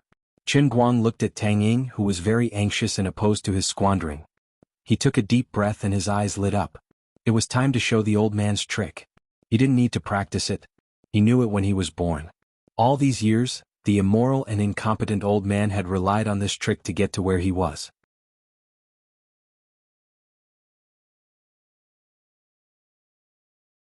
Chapter 6:12. Sister Tang Ying, do you want me to make a career out of the 130 million yuan Xiao Kai gave me, or just sit and eat it away? Qin Guang took a deep breath and said softly, but his tone was very firm. Tang Ying said without hesitation. This is an investment, of course it has to be profitable. You can't eat away that much money in your lifetime. Qin Guang smiled. Yes, although I don't know Xiao Kai's character very well, I know he's a famous investment guru in Europe and America. Although not every investment can make a big profit, I believe that since he chose to bet so much money on me, and my shares are as high as 50%, it's basically equivalent to him giving me $10 million US. No matter what he says, I believe that as a businessman, no matter what he says, it's all about making money. It was rare for Tang Ying to see Qin Guang so serious, and she was stunned for a moment. Her mind no longer thought about Qin Guang renting the whole floor. She herself did not know much about business. Although she was a genius in the medical field, she specialized in different fields. When it came to investment management and even business, Tang Ying was a complete layman. This time she had forced herself to do it and forced herself to do it. Now, after being fooled by Qin Guang, Tang Ying suddenly saw the light. Yes, it was her first impression. With my brother's intelligence, why would he do something like that just for my sake? And this is not a small amount. He must have his own considerations, otherwise he wouldn't be able to convince himself and the other investors. Could it be that I'm too conservative and underestimated the power of the internet celebrity economy?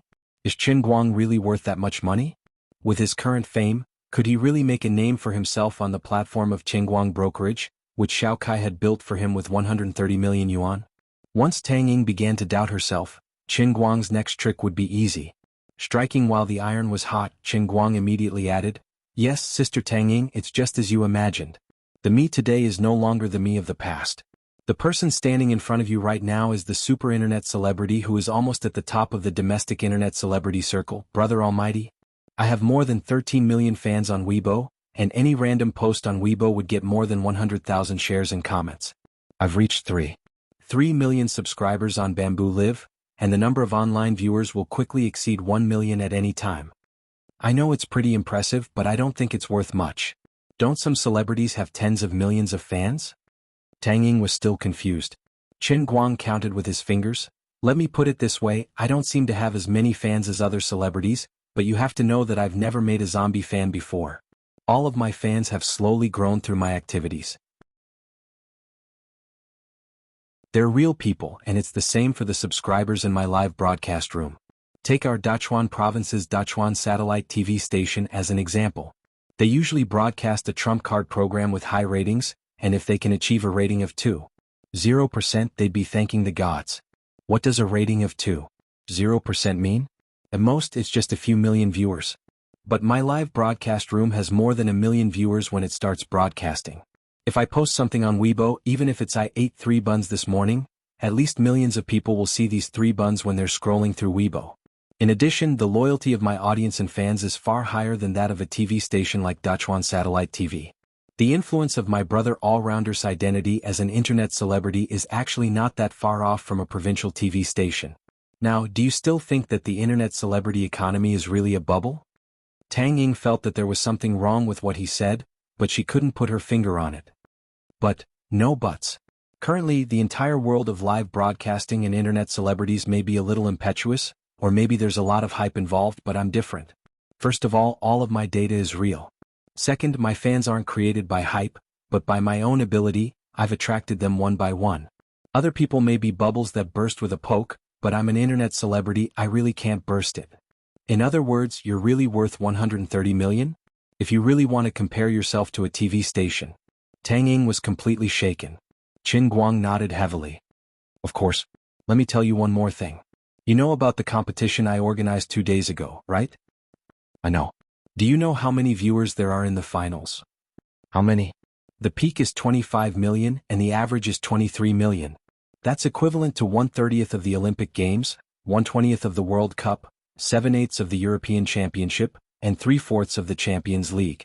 Take the World Cup for example, just the broadcasting fees alone can reach 1 or 2 billion US dollars, and that doesn't include advertising revenue. Even if the audience's loyalty for this competition isn't as high as the World Cup, if we convert the revenue from US dollars to RMB, it wouldn't be too much to earn 100 million after the competition, right? Tang Ying counted on her fingers. It really isn't too much. Qin Guang's expression turned serious. Then do you know how much I've earned this time? The entire competition was organized in a hurry, and the promotions, advertisements, and whatnot weren't done properly. The broadcasting authorization was even more arbitrary, and everything was decided on a whim. But I still earn this much, 48 million renminbi. Tang Ying's eyes widened. She had known Qin Guang for so long, but this was the first time she had heard him talk so eloquently about business. In the past, he didn't like to brag, and Tang Ying had always treated him like a child. However, after hearing his simple calculation, Tang Ying felt that Xiao Kai had not wasted his money by signing him to Qingguang brokerage at the price of $20 million. Instead, he had gotten a great deal. So, don't worry about our company not being able to make it big. It's just that I haven't taken on many advertisements. If we really want to take on a large number of advertisements, I'll learn from that Xue Ziqian. Yes, that's him. I'll learn from him and write jokes and advertise on Weibo every day. Our company won't suffer any losses. So, not only will Qingguang brokerage not collapse, but it will also grow bigger and bigger. We have to look to the future, and this Lida building is located in the center of the city. It's a good location. Today we'll save 2 to 3 million a year and only rent 400 square meters. In 2 years, when the company grows bigger and bigger, there won't be enough space. We'll either have to go through a lot of trouble to move, or we'll have to think of ways to wrangle with those companies renting the same floor as us. Isn't that troublesome? Moreover, the boss of Lida building is giving us face, so we might as well take the entire floor. Isn't this saving him some trouble? He won't have to look for a new place to rent. Tang Ying was completely convinced by Qin Guang. What you said makes sense. Needless to say, Qin Guang's rambling not only attracted Tang Ying, but also the other managers of Qingguang brokerage who had been waiting at the door were all fired up. Looking at the fanatical and excited eyes of these people, Qin Guang also felt a sense of accomplishment. The old man's divine art of deception had not regressed at all. He was thankful for the years he spent as a sage in the Sea of Transient. Actually, the throne challenge was not that easy. It was too much of a coincidence that it became popular. If he were to do it all over again, he might not have the confidence to make it to such a big scale. Other than that, he was able to earn 48 million because little Tsong was generous. Not only did he not earn a single cent, but he also paid 20 million to Qin Guang. If he were to get a less generous partner, Qin Guang would immediately lose 20 million of his 48 million, and then split it in half, leaving him with only a little more than 10 million. Then let's go find the boss of Lida building now and settle the matter quickly. Tang Ying immediately clapped her hands and made up her mind. Actually, she did not want to work here anymore. She kind of wanted to drop everything here and go back to the hospital in peace. After all, she was now an official department head and the person in charge of the inpatient department's emergency department. She had only taken a day off today, but the hospital had already piled up a lot of work.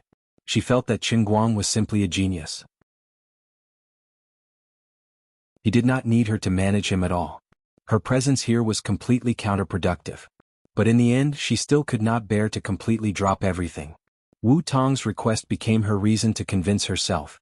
I have to help Lady Tong keep an eye on him. This guy was so wretched when he was letting his imagination run wild just now. If I really don't do anything with his self-restraint, he will definitely have dozens of beauties displayed in the company. That's right, keeping an eye on him is my Tang Ying's mission. In less than half an hour, the 5-year contract was signed and a whole year's worth of rent was paid. The 15th floor of the Lida building, located in the second section of Rennan Road, belonged to Qingguang brokerage. There was still work to be done today. The company still had to hire people and the office had to be rearranged. But Tang Ying did not care about these things. She rushed back to the hospital happily. On the way she called Tang Xiaokai. Across the ocean, Tang Xiaokai heard Tang Ying repeat the words that Qin Guang had just tricked her with a smile. Little brother, let me tell you, Qin Guang really can't be judged by his appearance, and the sea can't be measured with a pail. I admit that I have underestimated him before. I think we have made a big profit this time. Yes, sister, you have worked hard. At this time it was past 2 o'clock in the afternoon in Wujing. Tang Xiaokai was in the United States at 2 o'clock in the morning. He was sleeping soundly when he called Tang Ying. His whole body was drowsy, but he did not dare to lose his temper with Tang Ying. He could only deal with it bitterly. If it was someone else calling him at this time, he would have already started scolding. We have rented the entire floor of Lida building. There are no other floors. Otherwise, I would have taken the entire 14th to 46th floor. Tang Xiaokai's drowsiness was reduced by half. Also, I feel that you only invested $20 million for 50% of the shares. Isn't it too disadvantageous for him? Think about it, he alone is worth Dachuan Satellite TV. Why don't you add another $20 million? Tang Xiaokai was completely awake.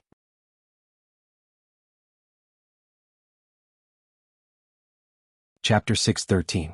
Tang Xiaokai's hand was trembling as he held onto his phone.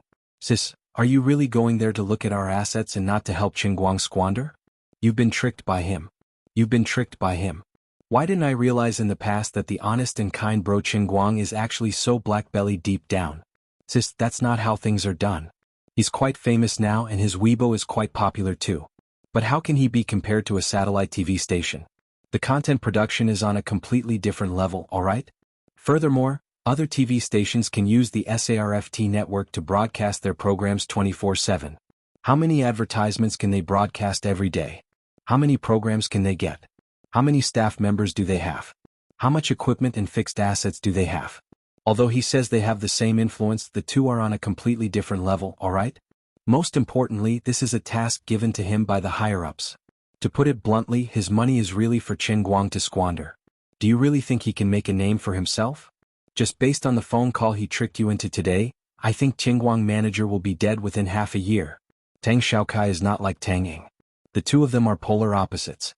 He is not a hothead in the business world. All these years, Tang Xiaokai has been involved in investments.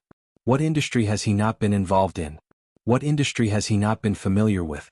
There are internet celebrities in China, and there are also internet celebrities in the US. His heart was as clear as snow, but he couldn't tell Tang Ying about this kind of worldly knowledge because it would involve another layer of confidential information. He could only laugh it off. Oh, don't worry. If it really produces some results, I'll just increase my investment. But you can't dilute his shares. I know that. Sis, whose side are you on?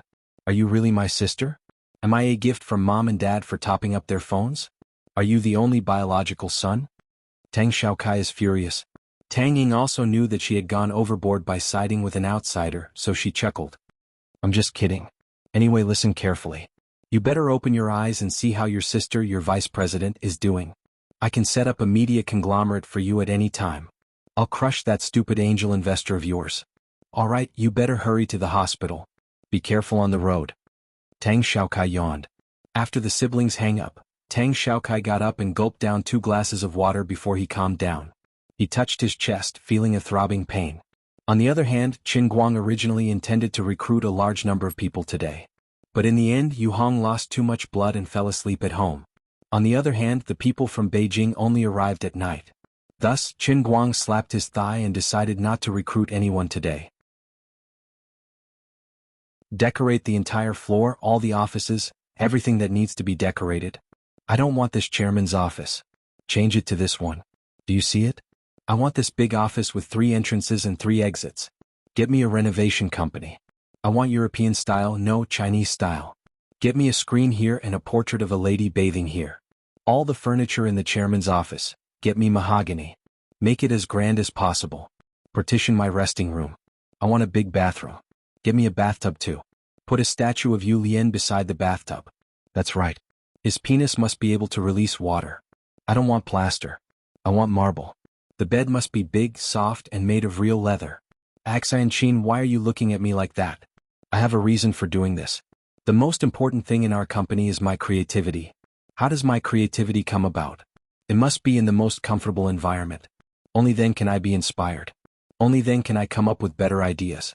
Only then can I come up with better performances that can attract the fans. This is not called squandering. This is called investment. Do you understand?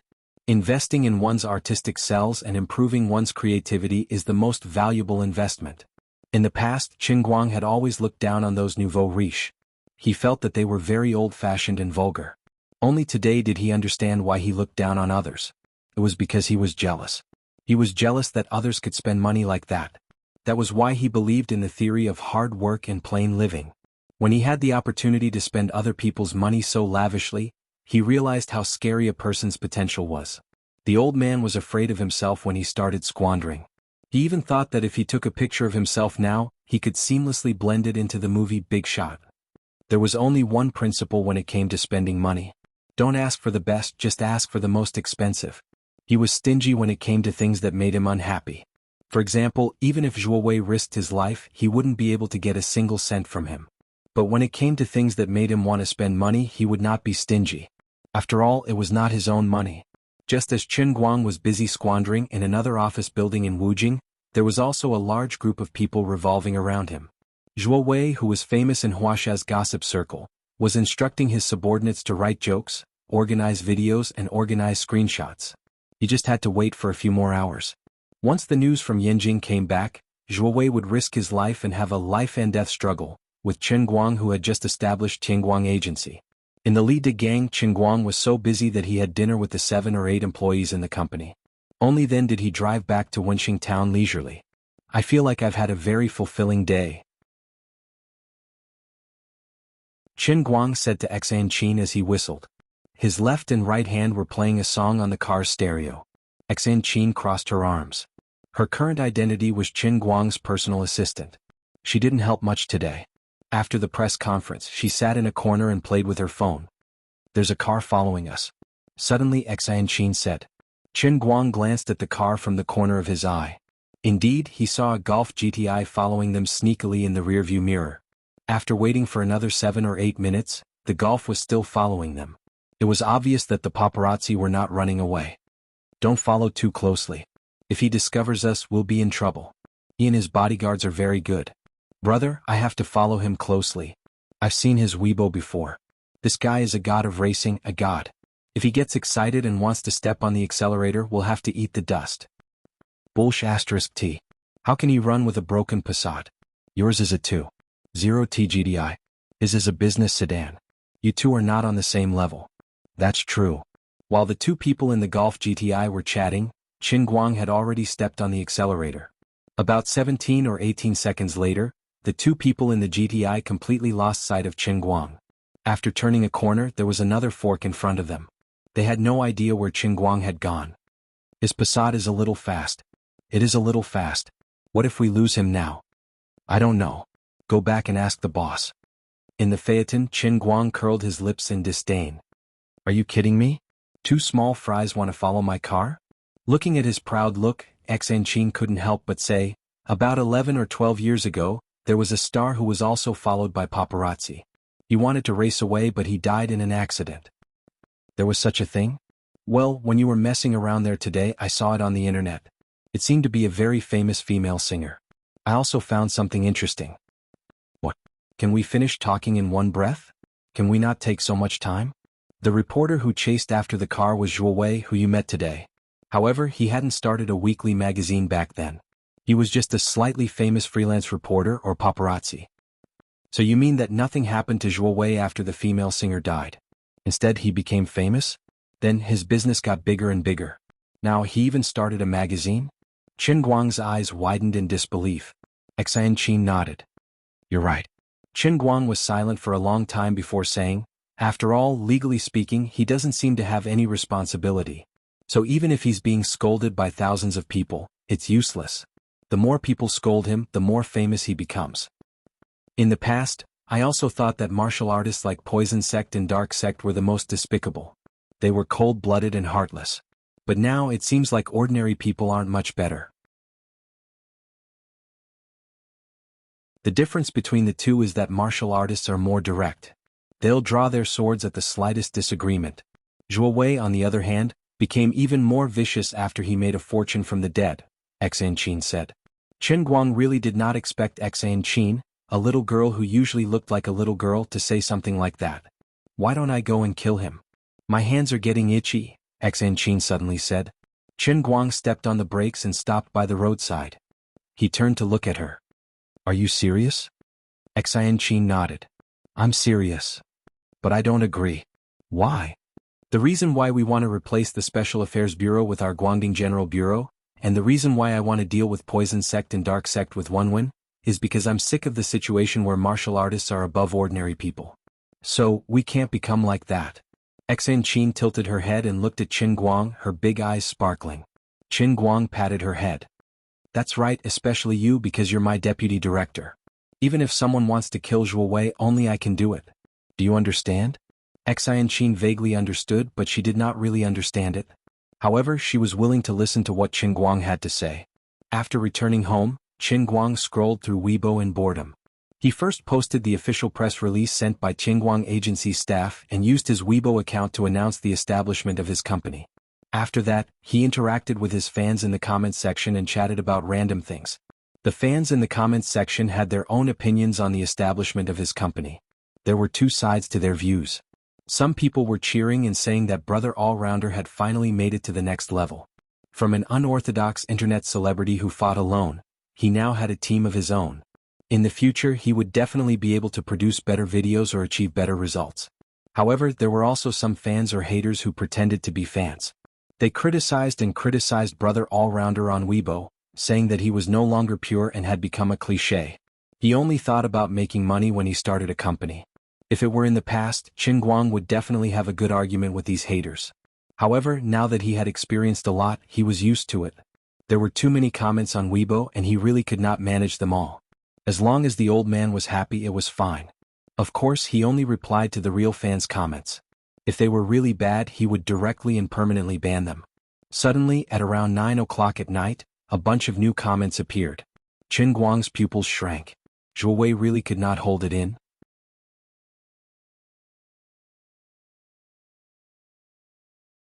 Chapter 6:14. Expose the true face of the almighty Superman Qin Guang. Discuss how a vulgar, violent, uncultured, and lacking in public morality quickly became popular on the internet. Behind the impetuous economy of the internet celebrity hides a team of hype without a bottom line. Interview Qin Guang's classmates at Gokyo University. What kind of person is Qin Guang? Skipping classes, fighting, hitting classmates, hitting teachers, and playing with girls' feelings. This kind of person is your almighty brother. Rich second-generation Qin Guang's so-called grassroots counterattack road. Local tycoons do black-hearted business, causing more than 100 people to suffer food poisoning. Now he is still at large. Detailed analysis of all the fake recordings of the almighty Superman so far. Xiangjiang's racing god is someone else, not Qin Guang himself. Deceived Jin Shirui and Qin Guang put on a bad show. Beijing's left and right-hand concert. Qin Guang's piano performance was fully revealed. Played the recording and pretended to play it himself. Shameless to the extreme. A new skill after lip-syncing, fake bullet. Bribed world championship referee, ugly darts show.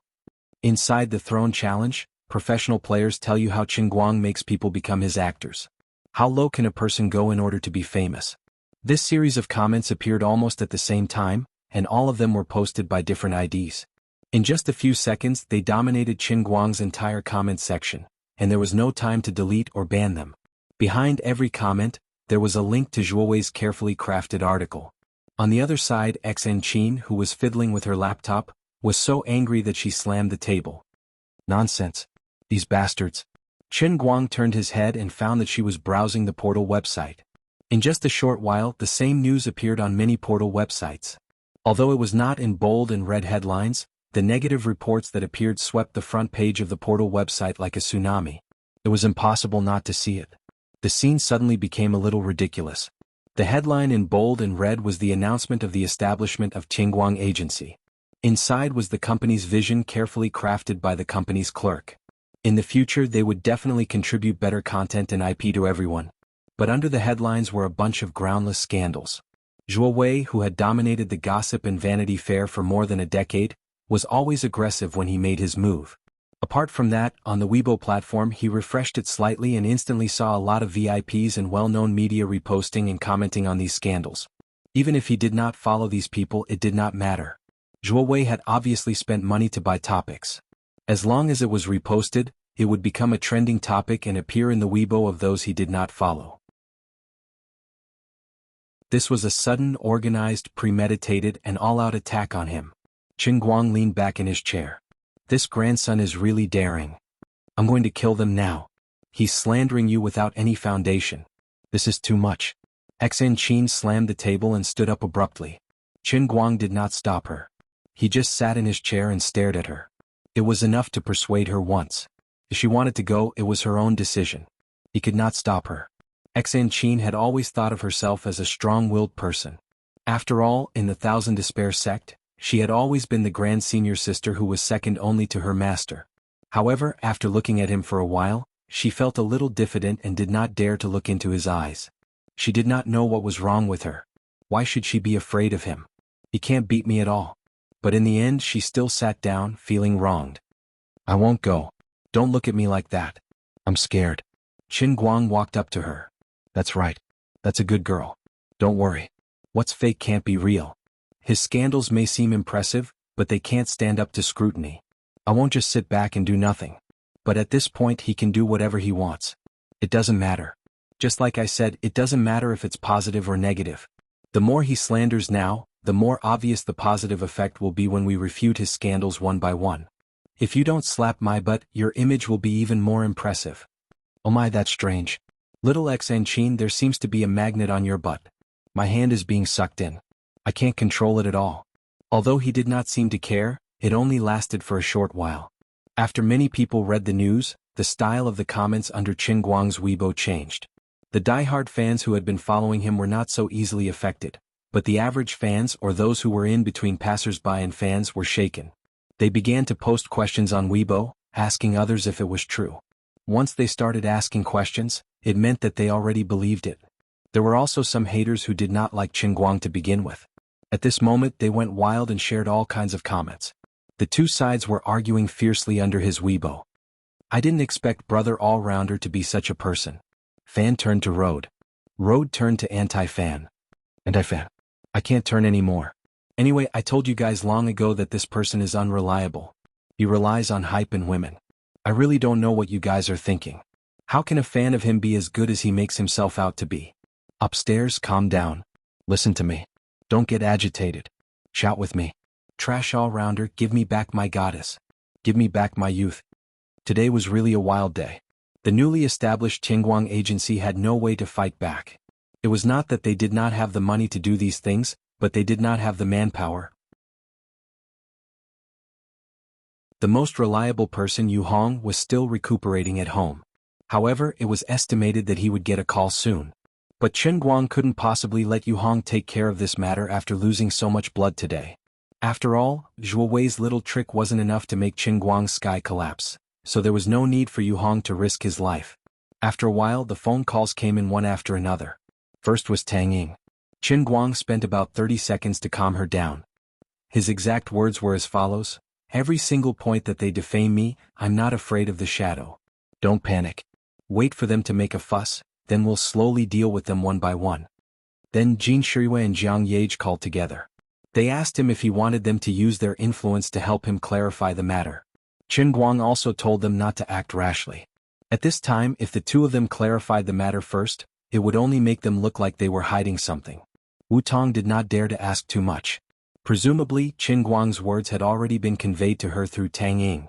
His little sister, Fan Lingshan, who had not seen him for a long time, wanted to rush back from school. She was worried that the online scandals would make Qingguang angry, so she wanted to be by his side when he was down. In the end, Qingguang casually told his little sister not to worry and to stay at school to study. A senior student should act like a senior student. Moreover, he was restudying after throwing away his studies for a year. Even if the sky fell, he would be able to support it. Don't worry for nothing. Lu Fei also called and asked Qingguang if he needed her to ask the public relations team of Lu Chemical for help. However, Qingguang rejected her suggestion. This was his own matter. Lu Fei wanted to help out, but there was really no need to pull her family's company's team out. Besides, Lu Chemical was good at public relations such as pollution and not entertainment news. It didn't seem very professional. The conversation between the two was as follows. Listen to me, our Lu Chemical's public relations is really super strong. Black can also be turned into white, stinky gutters can be blown into pure water. Your little thing can be done in minutes. Don't worry, let me try first. I owe you too much and it's not easy to pay back your family. Wait, what did you just say? Stinky gutters can be blown into pure water?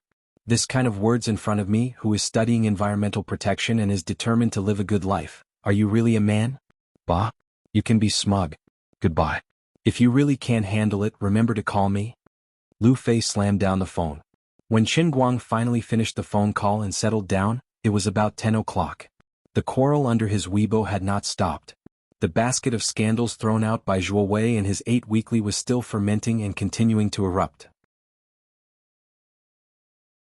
Under Weibo, more and more people turned to hate, and even many fans who unfollowed him appeared. Qingguang snorted disdainfully at those foolish people who were easily deceived. In fact, there were already technical geek fans who helped to explain and clarify on his Weibo, but under the attack of the internet water army and some real haters, These technical geek fans' defense and evidence were a little weak and powerless. No matter what they said, it would be quickly suppressed by the haters and water army. Xan Qin was more distressed than Qin Guang himself. Now her national darts league was tied to Qin Guang, and Qin Guang's reputation was damaged, which would inevitably lead to the decline of the influence of the national darts league. She was also anxious. With a depressed mood, Xan Qin walked to the window and looked up at the sky, feeling quite helpless.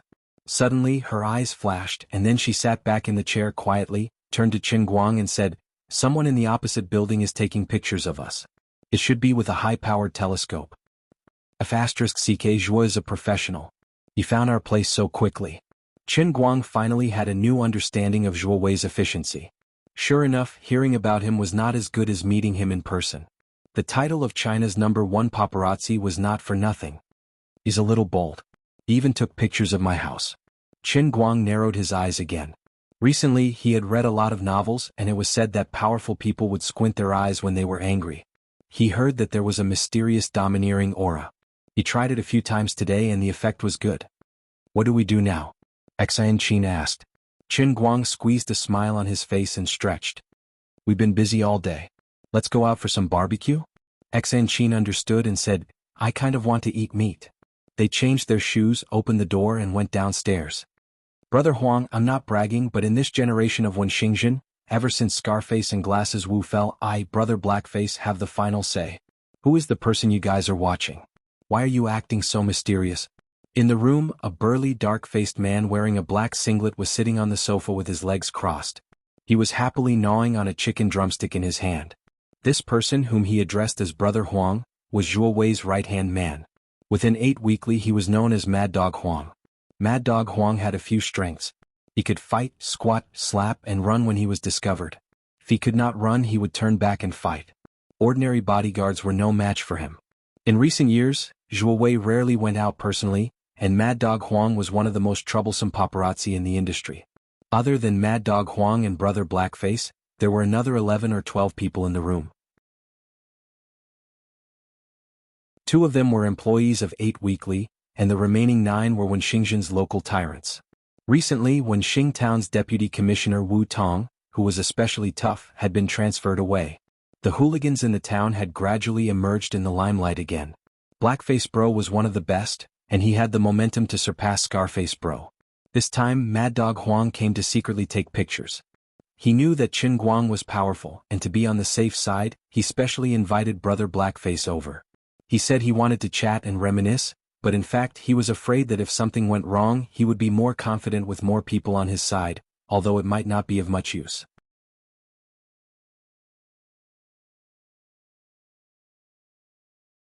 Chapter 6:15.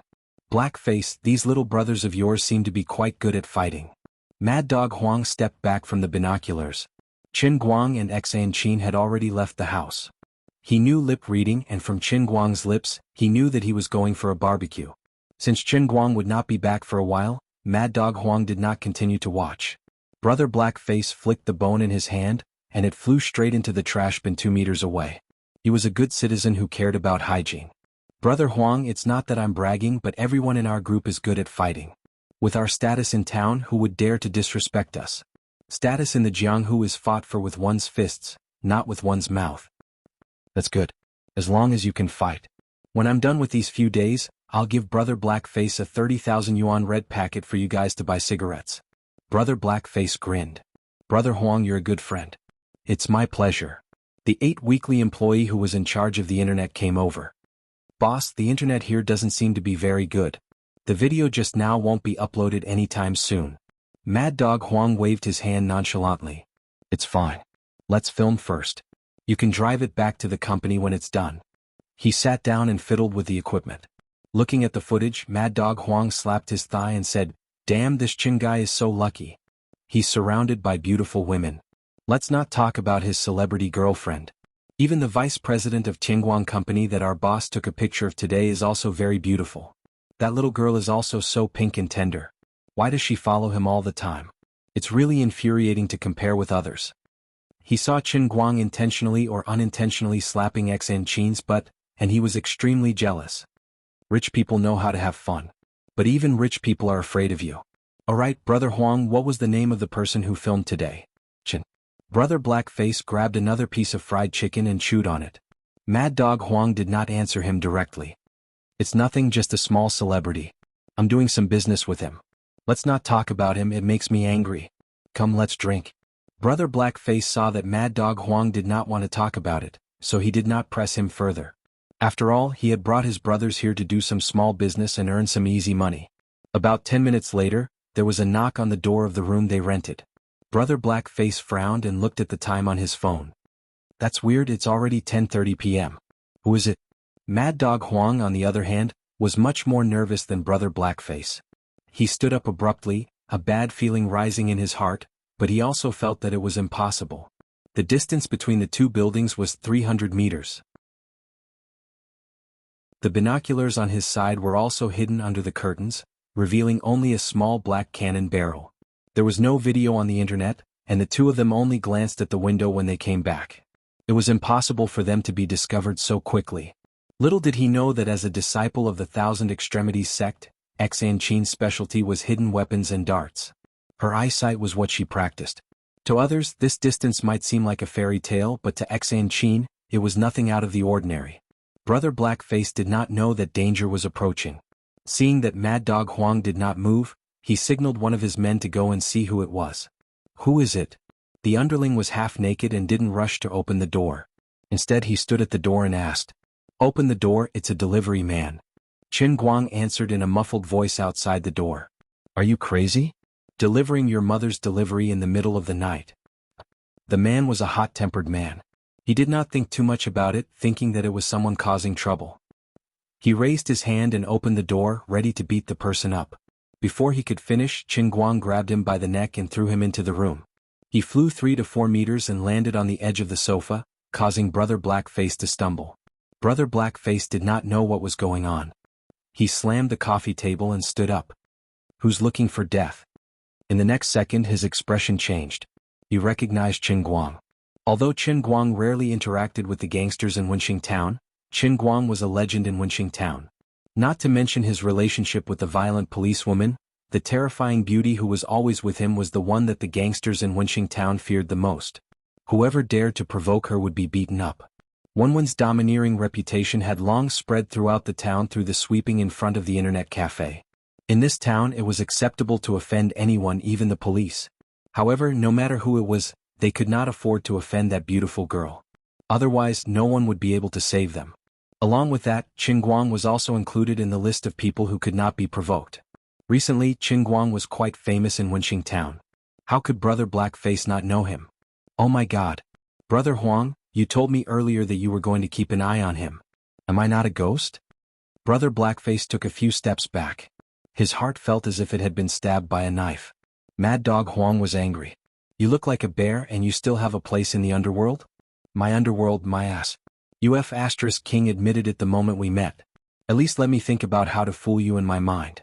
Now that you admitted it directly, what should I do?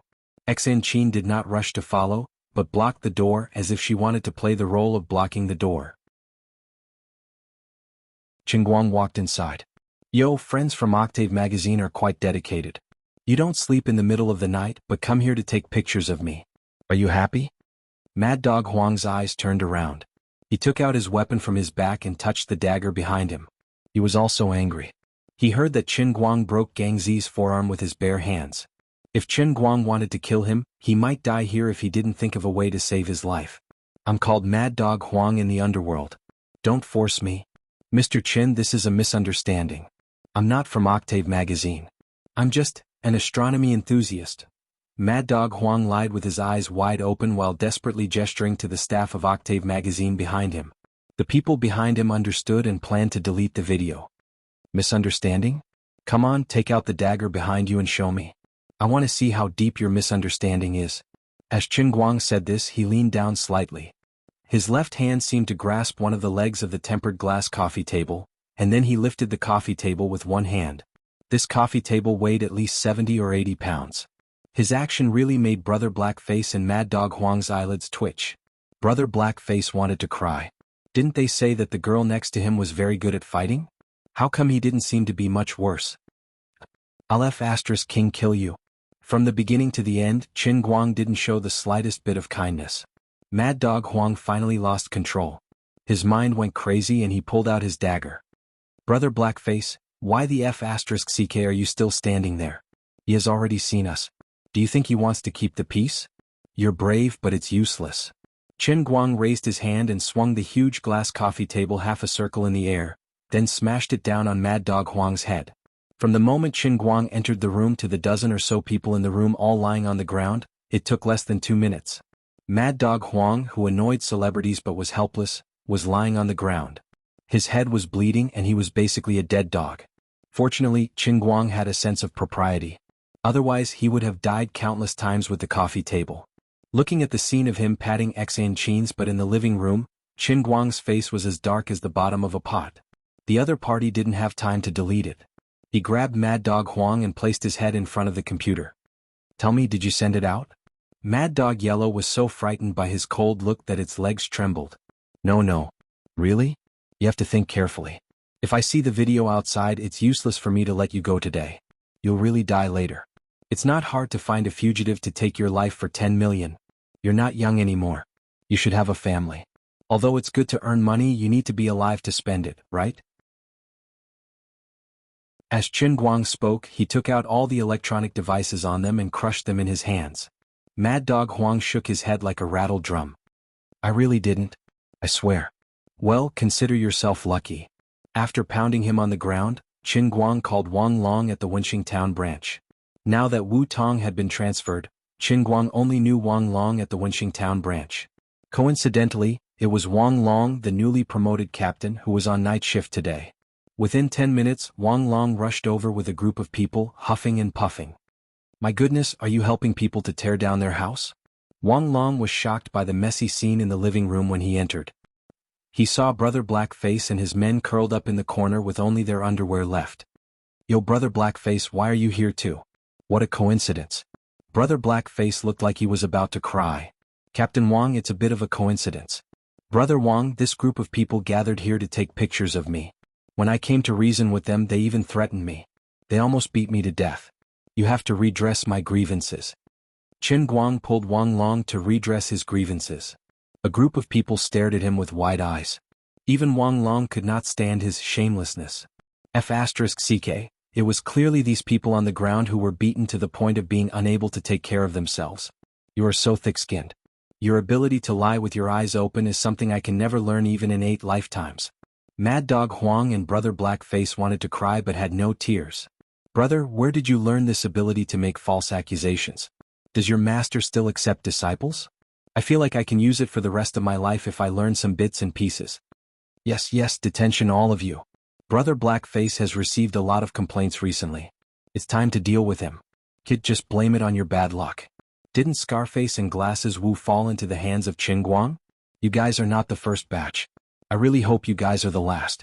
After a while, this group of people was taken away by Wang Long. Wang Long said that he would detain them. Secretly taking pictures of private matters was against the law. Wang Long patted his chest and promised. Anyway, it was within the terms of the contract. He would definitely not give them a light sentence. What? Xiao Huang has been arrested? Administrative detention for a month? Does it have to be so serious? Xiao Huang is quite reliable. It hasn't even been 2 hours. What the hell happened? In the headquarters of 8 Weekly, Zhuo Wei, who was waiting for Mad Dog Huang's good news, did not get it. Instead, he got bad news.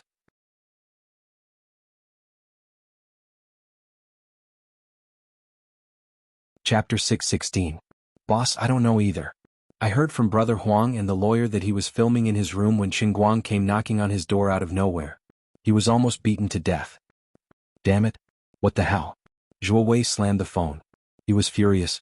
He had finally heard from the higher-ups in Beijing that they had no intention of getting involved in this matter. He had sent out his top men immediately, but they had failed miserably. Boss, are we still going to continue? His confidant came up to him and asked cautiously. Zhuo Wei glared at him. Nonsense. We have already suffered such a huge loss. Xiao Huang is also involved. How can we stop? Won't I suffer a double loss? How am I going to survive in the entertainment industry in the future? What will others think of me? Will I still be working for the weekly magazine? F***ck. Continue to write for me. Continue to gather information for me. I will look for Boss Lu to bail him out. I don't believe that Qin Guang can be more powerful than me. He has only been in the 5 capitals for a few years. On the other hand, Qin Guang was also puzzled about something. A few days ago, when he organized the King's Challenge, Jin Shiyue had told him that the elders wanted him to do something big. That was how Tang Xiaokai came to invest in Qin Guang brokerage. Now that the company was on the rise, Zhuo Wei's reputation had been tarnished beyond recognition. Although the incident happened at 9 p.m., and the elders were probably asleep by now, it had already been more than 2 hours. With the importance the elders placed on this matter, they should have heard about it by now, right? It couldn't be that all the elders had gone to bed, right? Especially old Master Jin. Why hadn't he done anything yet? Since Jin Shiyue had asked him on the phone, old Master Jin should know everything. He looked at the clock on the wall. It was already past 11 p.m. He told Jin Shiyue to go to bed by herself and return to his room. He didn't want to disturb Jin Shiyue's sleep and called her. Jin Shiyue, what do your grandfathers think about this matter? Do they already know? Qin Guang asked with some pain in his heart. He was quite unhappy. After all, he was the director of the Guangdong General Administration, and now he had to jump out from the shadows to run such a big company and stand in the eye of the storm. Now that he was being slandered so badly, you should at least say something so that I can decide what to do next, right? Either you give me more support from the public and give me more power so that I can enjoy the feeling of being a pair of invisible hands behind the scenes controlling everything in the online world, or you can arrange for someone important enough to greet the reckless Zhuo Wei and tell him to kneel or scram when he needs to kneel or scram when he needs to. You guys are so comfortable, leaving everything to me and not caring about your own matters. You guys shouldn't be like this, old men. Jin Shiyue didn't seem to be asleep yet. I'm in Grandpa's study. I just pleaded with him. So I forget it. You can talk to him yourself. Hey, don't. Before Qin Guang could finish his words, old Master Jin's voice came from the other side. What do you mean don't? Do you not want to talk to me? Qin Guang rolled his eyes. Isn't this nonsense? I just want to slowly fade away from this matter with Jin Shiyue. Who wants to chat with you? I'm really afraid that you will like me more and more.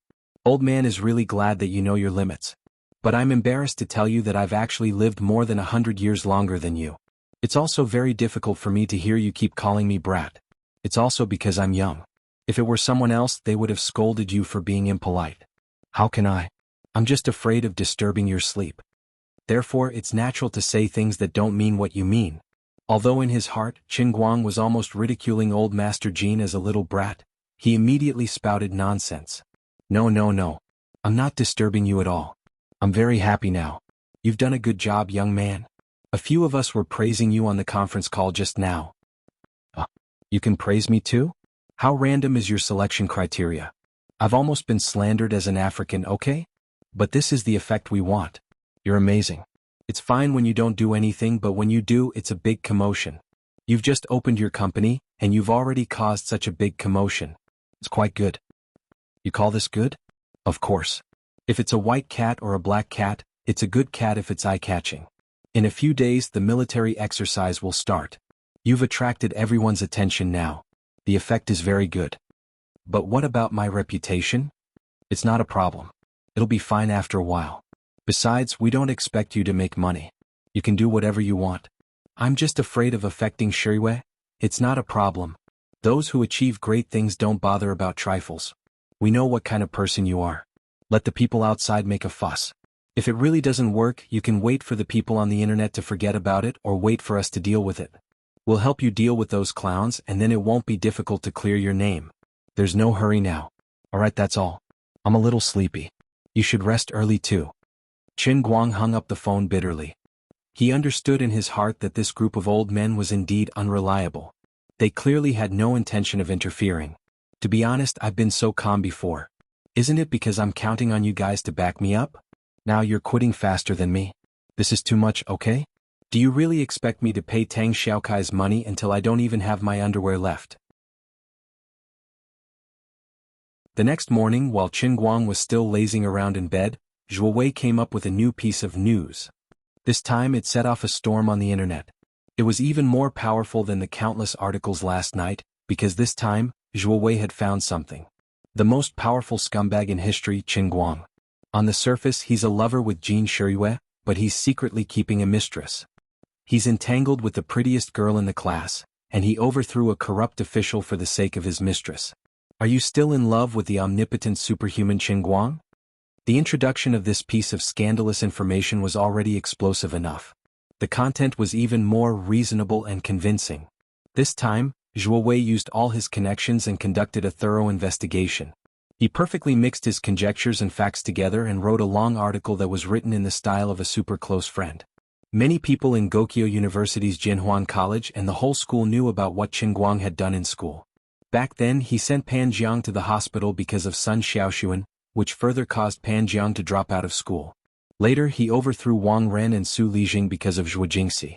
These things were originally spread around the school, but with Zhuo Wei's personal embellishment, it became that he first flirted with Sun Xiaoxuan, then won over the beautiful counselor Zhuo Jingxi, and then he had the national idol, Jin Shiyue. Among them, Qin Guang pretended to be Zhuo Jingxi's boyfriend and directly used his status as her sugar daddy to slap Zhuo Long's face when they were buying a car. The story was written so vividly that it was as if he was there himself. There was even an interview video of the 4S store staff as evidence. Although in a sense what Zhuo Wei wrote was very close to the truth, once this kind of thing was said and exposed to the eyes of the public, the impact would be different. Actually, Qin Guang felt that he was being wronged. Although he was a little flirtatious sometimes, that was a man's nature. Everyone loved beauty. But he and Sun Xiaoxuan were innocent, and so were Jin Shiyue. But the public didn't think so. His and Jin Shiyue's so-called innocence was a secret that couldn't be said, and the blame was firmly placed on them. Looking at the comments below the news, there were a bunch of people saying, "The #1 scumbag in the world, Qin Guang, stay in formation." He was almost like a Spartan. "I'm not going to take this blame, okay? Surnamed Zhuo, can you let me have a good night's sleep? Also, I'm really in trouble. Why are you my teacher Zhuo's uncle? Zhuo Wei and Zhuo Jingxi's fathers are actually cousins." Thinking of Zhuo Jingxi's money-grubbing parents, Qin Guang really came to a realization. As expected, people who weren't from the same family didn't belong to the same family. Teacher Zhuo was born in such a strange family, yet he still had such a pure and untainted temperament. It was really the result of 8 lifetimes of good karma. But Qin Guang's head hurt even more. Before he finished reading this scandal, he really wanted to kill. After all, he was a person with a license to kill. But now, no matter how big a mistake Zhuo Wei had made, no matter how bad the relationship between Zhuo Jingxi and her parents and these unlucky relatives was, he definitely couldn't kill them. He rubbed his forehead. He was annoyed. But he was like this. The more you made me feel bad, the more you made me unhappy, the more you could forget about taking a penny out of my pocket. His stingy will would never be shaken by any external forces. Zhuo Wei's article had grasped the best timing and the best point of hatred. It just so happened that the incident where Qin Guang had angrily beaten up Pan Jiang because of Sun Xiaoxuan was true. The incident where he had contradicted Wang Ren in front of everyone at the school and eventually sent Wang Ren and Su Lijing to court was also true. The incident where he had caused a ruckus at the 4S store and bought a car and gave it away on the spot was also true. Other than giving the car away, Qin Guang's own house was right across from Zhuo Jingxi's rented house. A car worth hundreds of thousands was given away just like that. Now that they were living across from each other, no one would believe it if they said that Qin Guang and Zhuo Jingxi had nothing to do with each other. Perhaps when Zhuo Wei wrote this article, there were also victims like Zhou Long or Zhuo Jingxi's parents. They were relatives to begin with. As long as money was in front of them, what couldn't they say? The groundless accusations and the specious assumptions made Zhuo Wei's meticulously crafted long essay seem to be very real. The most deceptive lie in the world was a half-truth and half-falsehood. After reading this long article, even Qin Guang himself believed 80 to 90% of it. Forget about teacher Zhuo. That was a relationship that could never be washed clean even if he jumped into the Yellow River, and he had no intention of washing it clean either. Come to think of it, could it be that I actually like Sun Xiaoxuan? Qin Guang smacked his lips. As the saying goes, one must fly into a rage for a beauty. If I didn't like her, I wouldn't have been so angry when I beat up Pan Jiang, right? Is it just that I've been avoiding it, or perhaps I don't want to admit it? Sun Xiaoxuan's innocence and cuteness were so clear. Her sweet and delicate appearance was so lovely. How could Qin Guang not understand her feelings at all? But sometimes, understanding didn't mean that one could accept it with a clear conscience. She was such an innocent and cute girl. Who could bear to reject her? But Qin Guang knew what kind of person he was. Even if he couldn't bear to reject her, he couldn't bear to hurt Sun Xiaoxuan even more. Unknowingly, the matter with Sun Xiaoxuan had been delayed until now. Now that it was summer vacation, Sun Xiaoxuan was abroad, and Qin Guang was rambling all day long. He seemed to have almost forgotten about it. But when he wrote such a long article for Zhuo Wei today, it was hard to say how others would view it. On the contrary, it awakened the hidden feelings in Qin Guang's heart. You're tuning in to the Han Li's Wuxia Chronicles YouTube channel. We're so grateful for your support, and don't forget to subscribe to join us on this incredible journey through captivating stories. Your generosity through donations truly makes a world of difference, as it's the primary source of revenue that allows me to expand and enhance this channel for you. Thank you from the bottom of my heart for being a part of this adventure.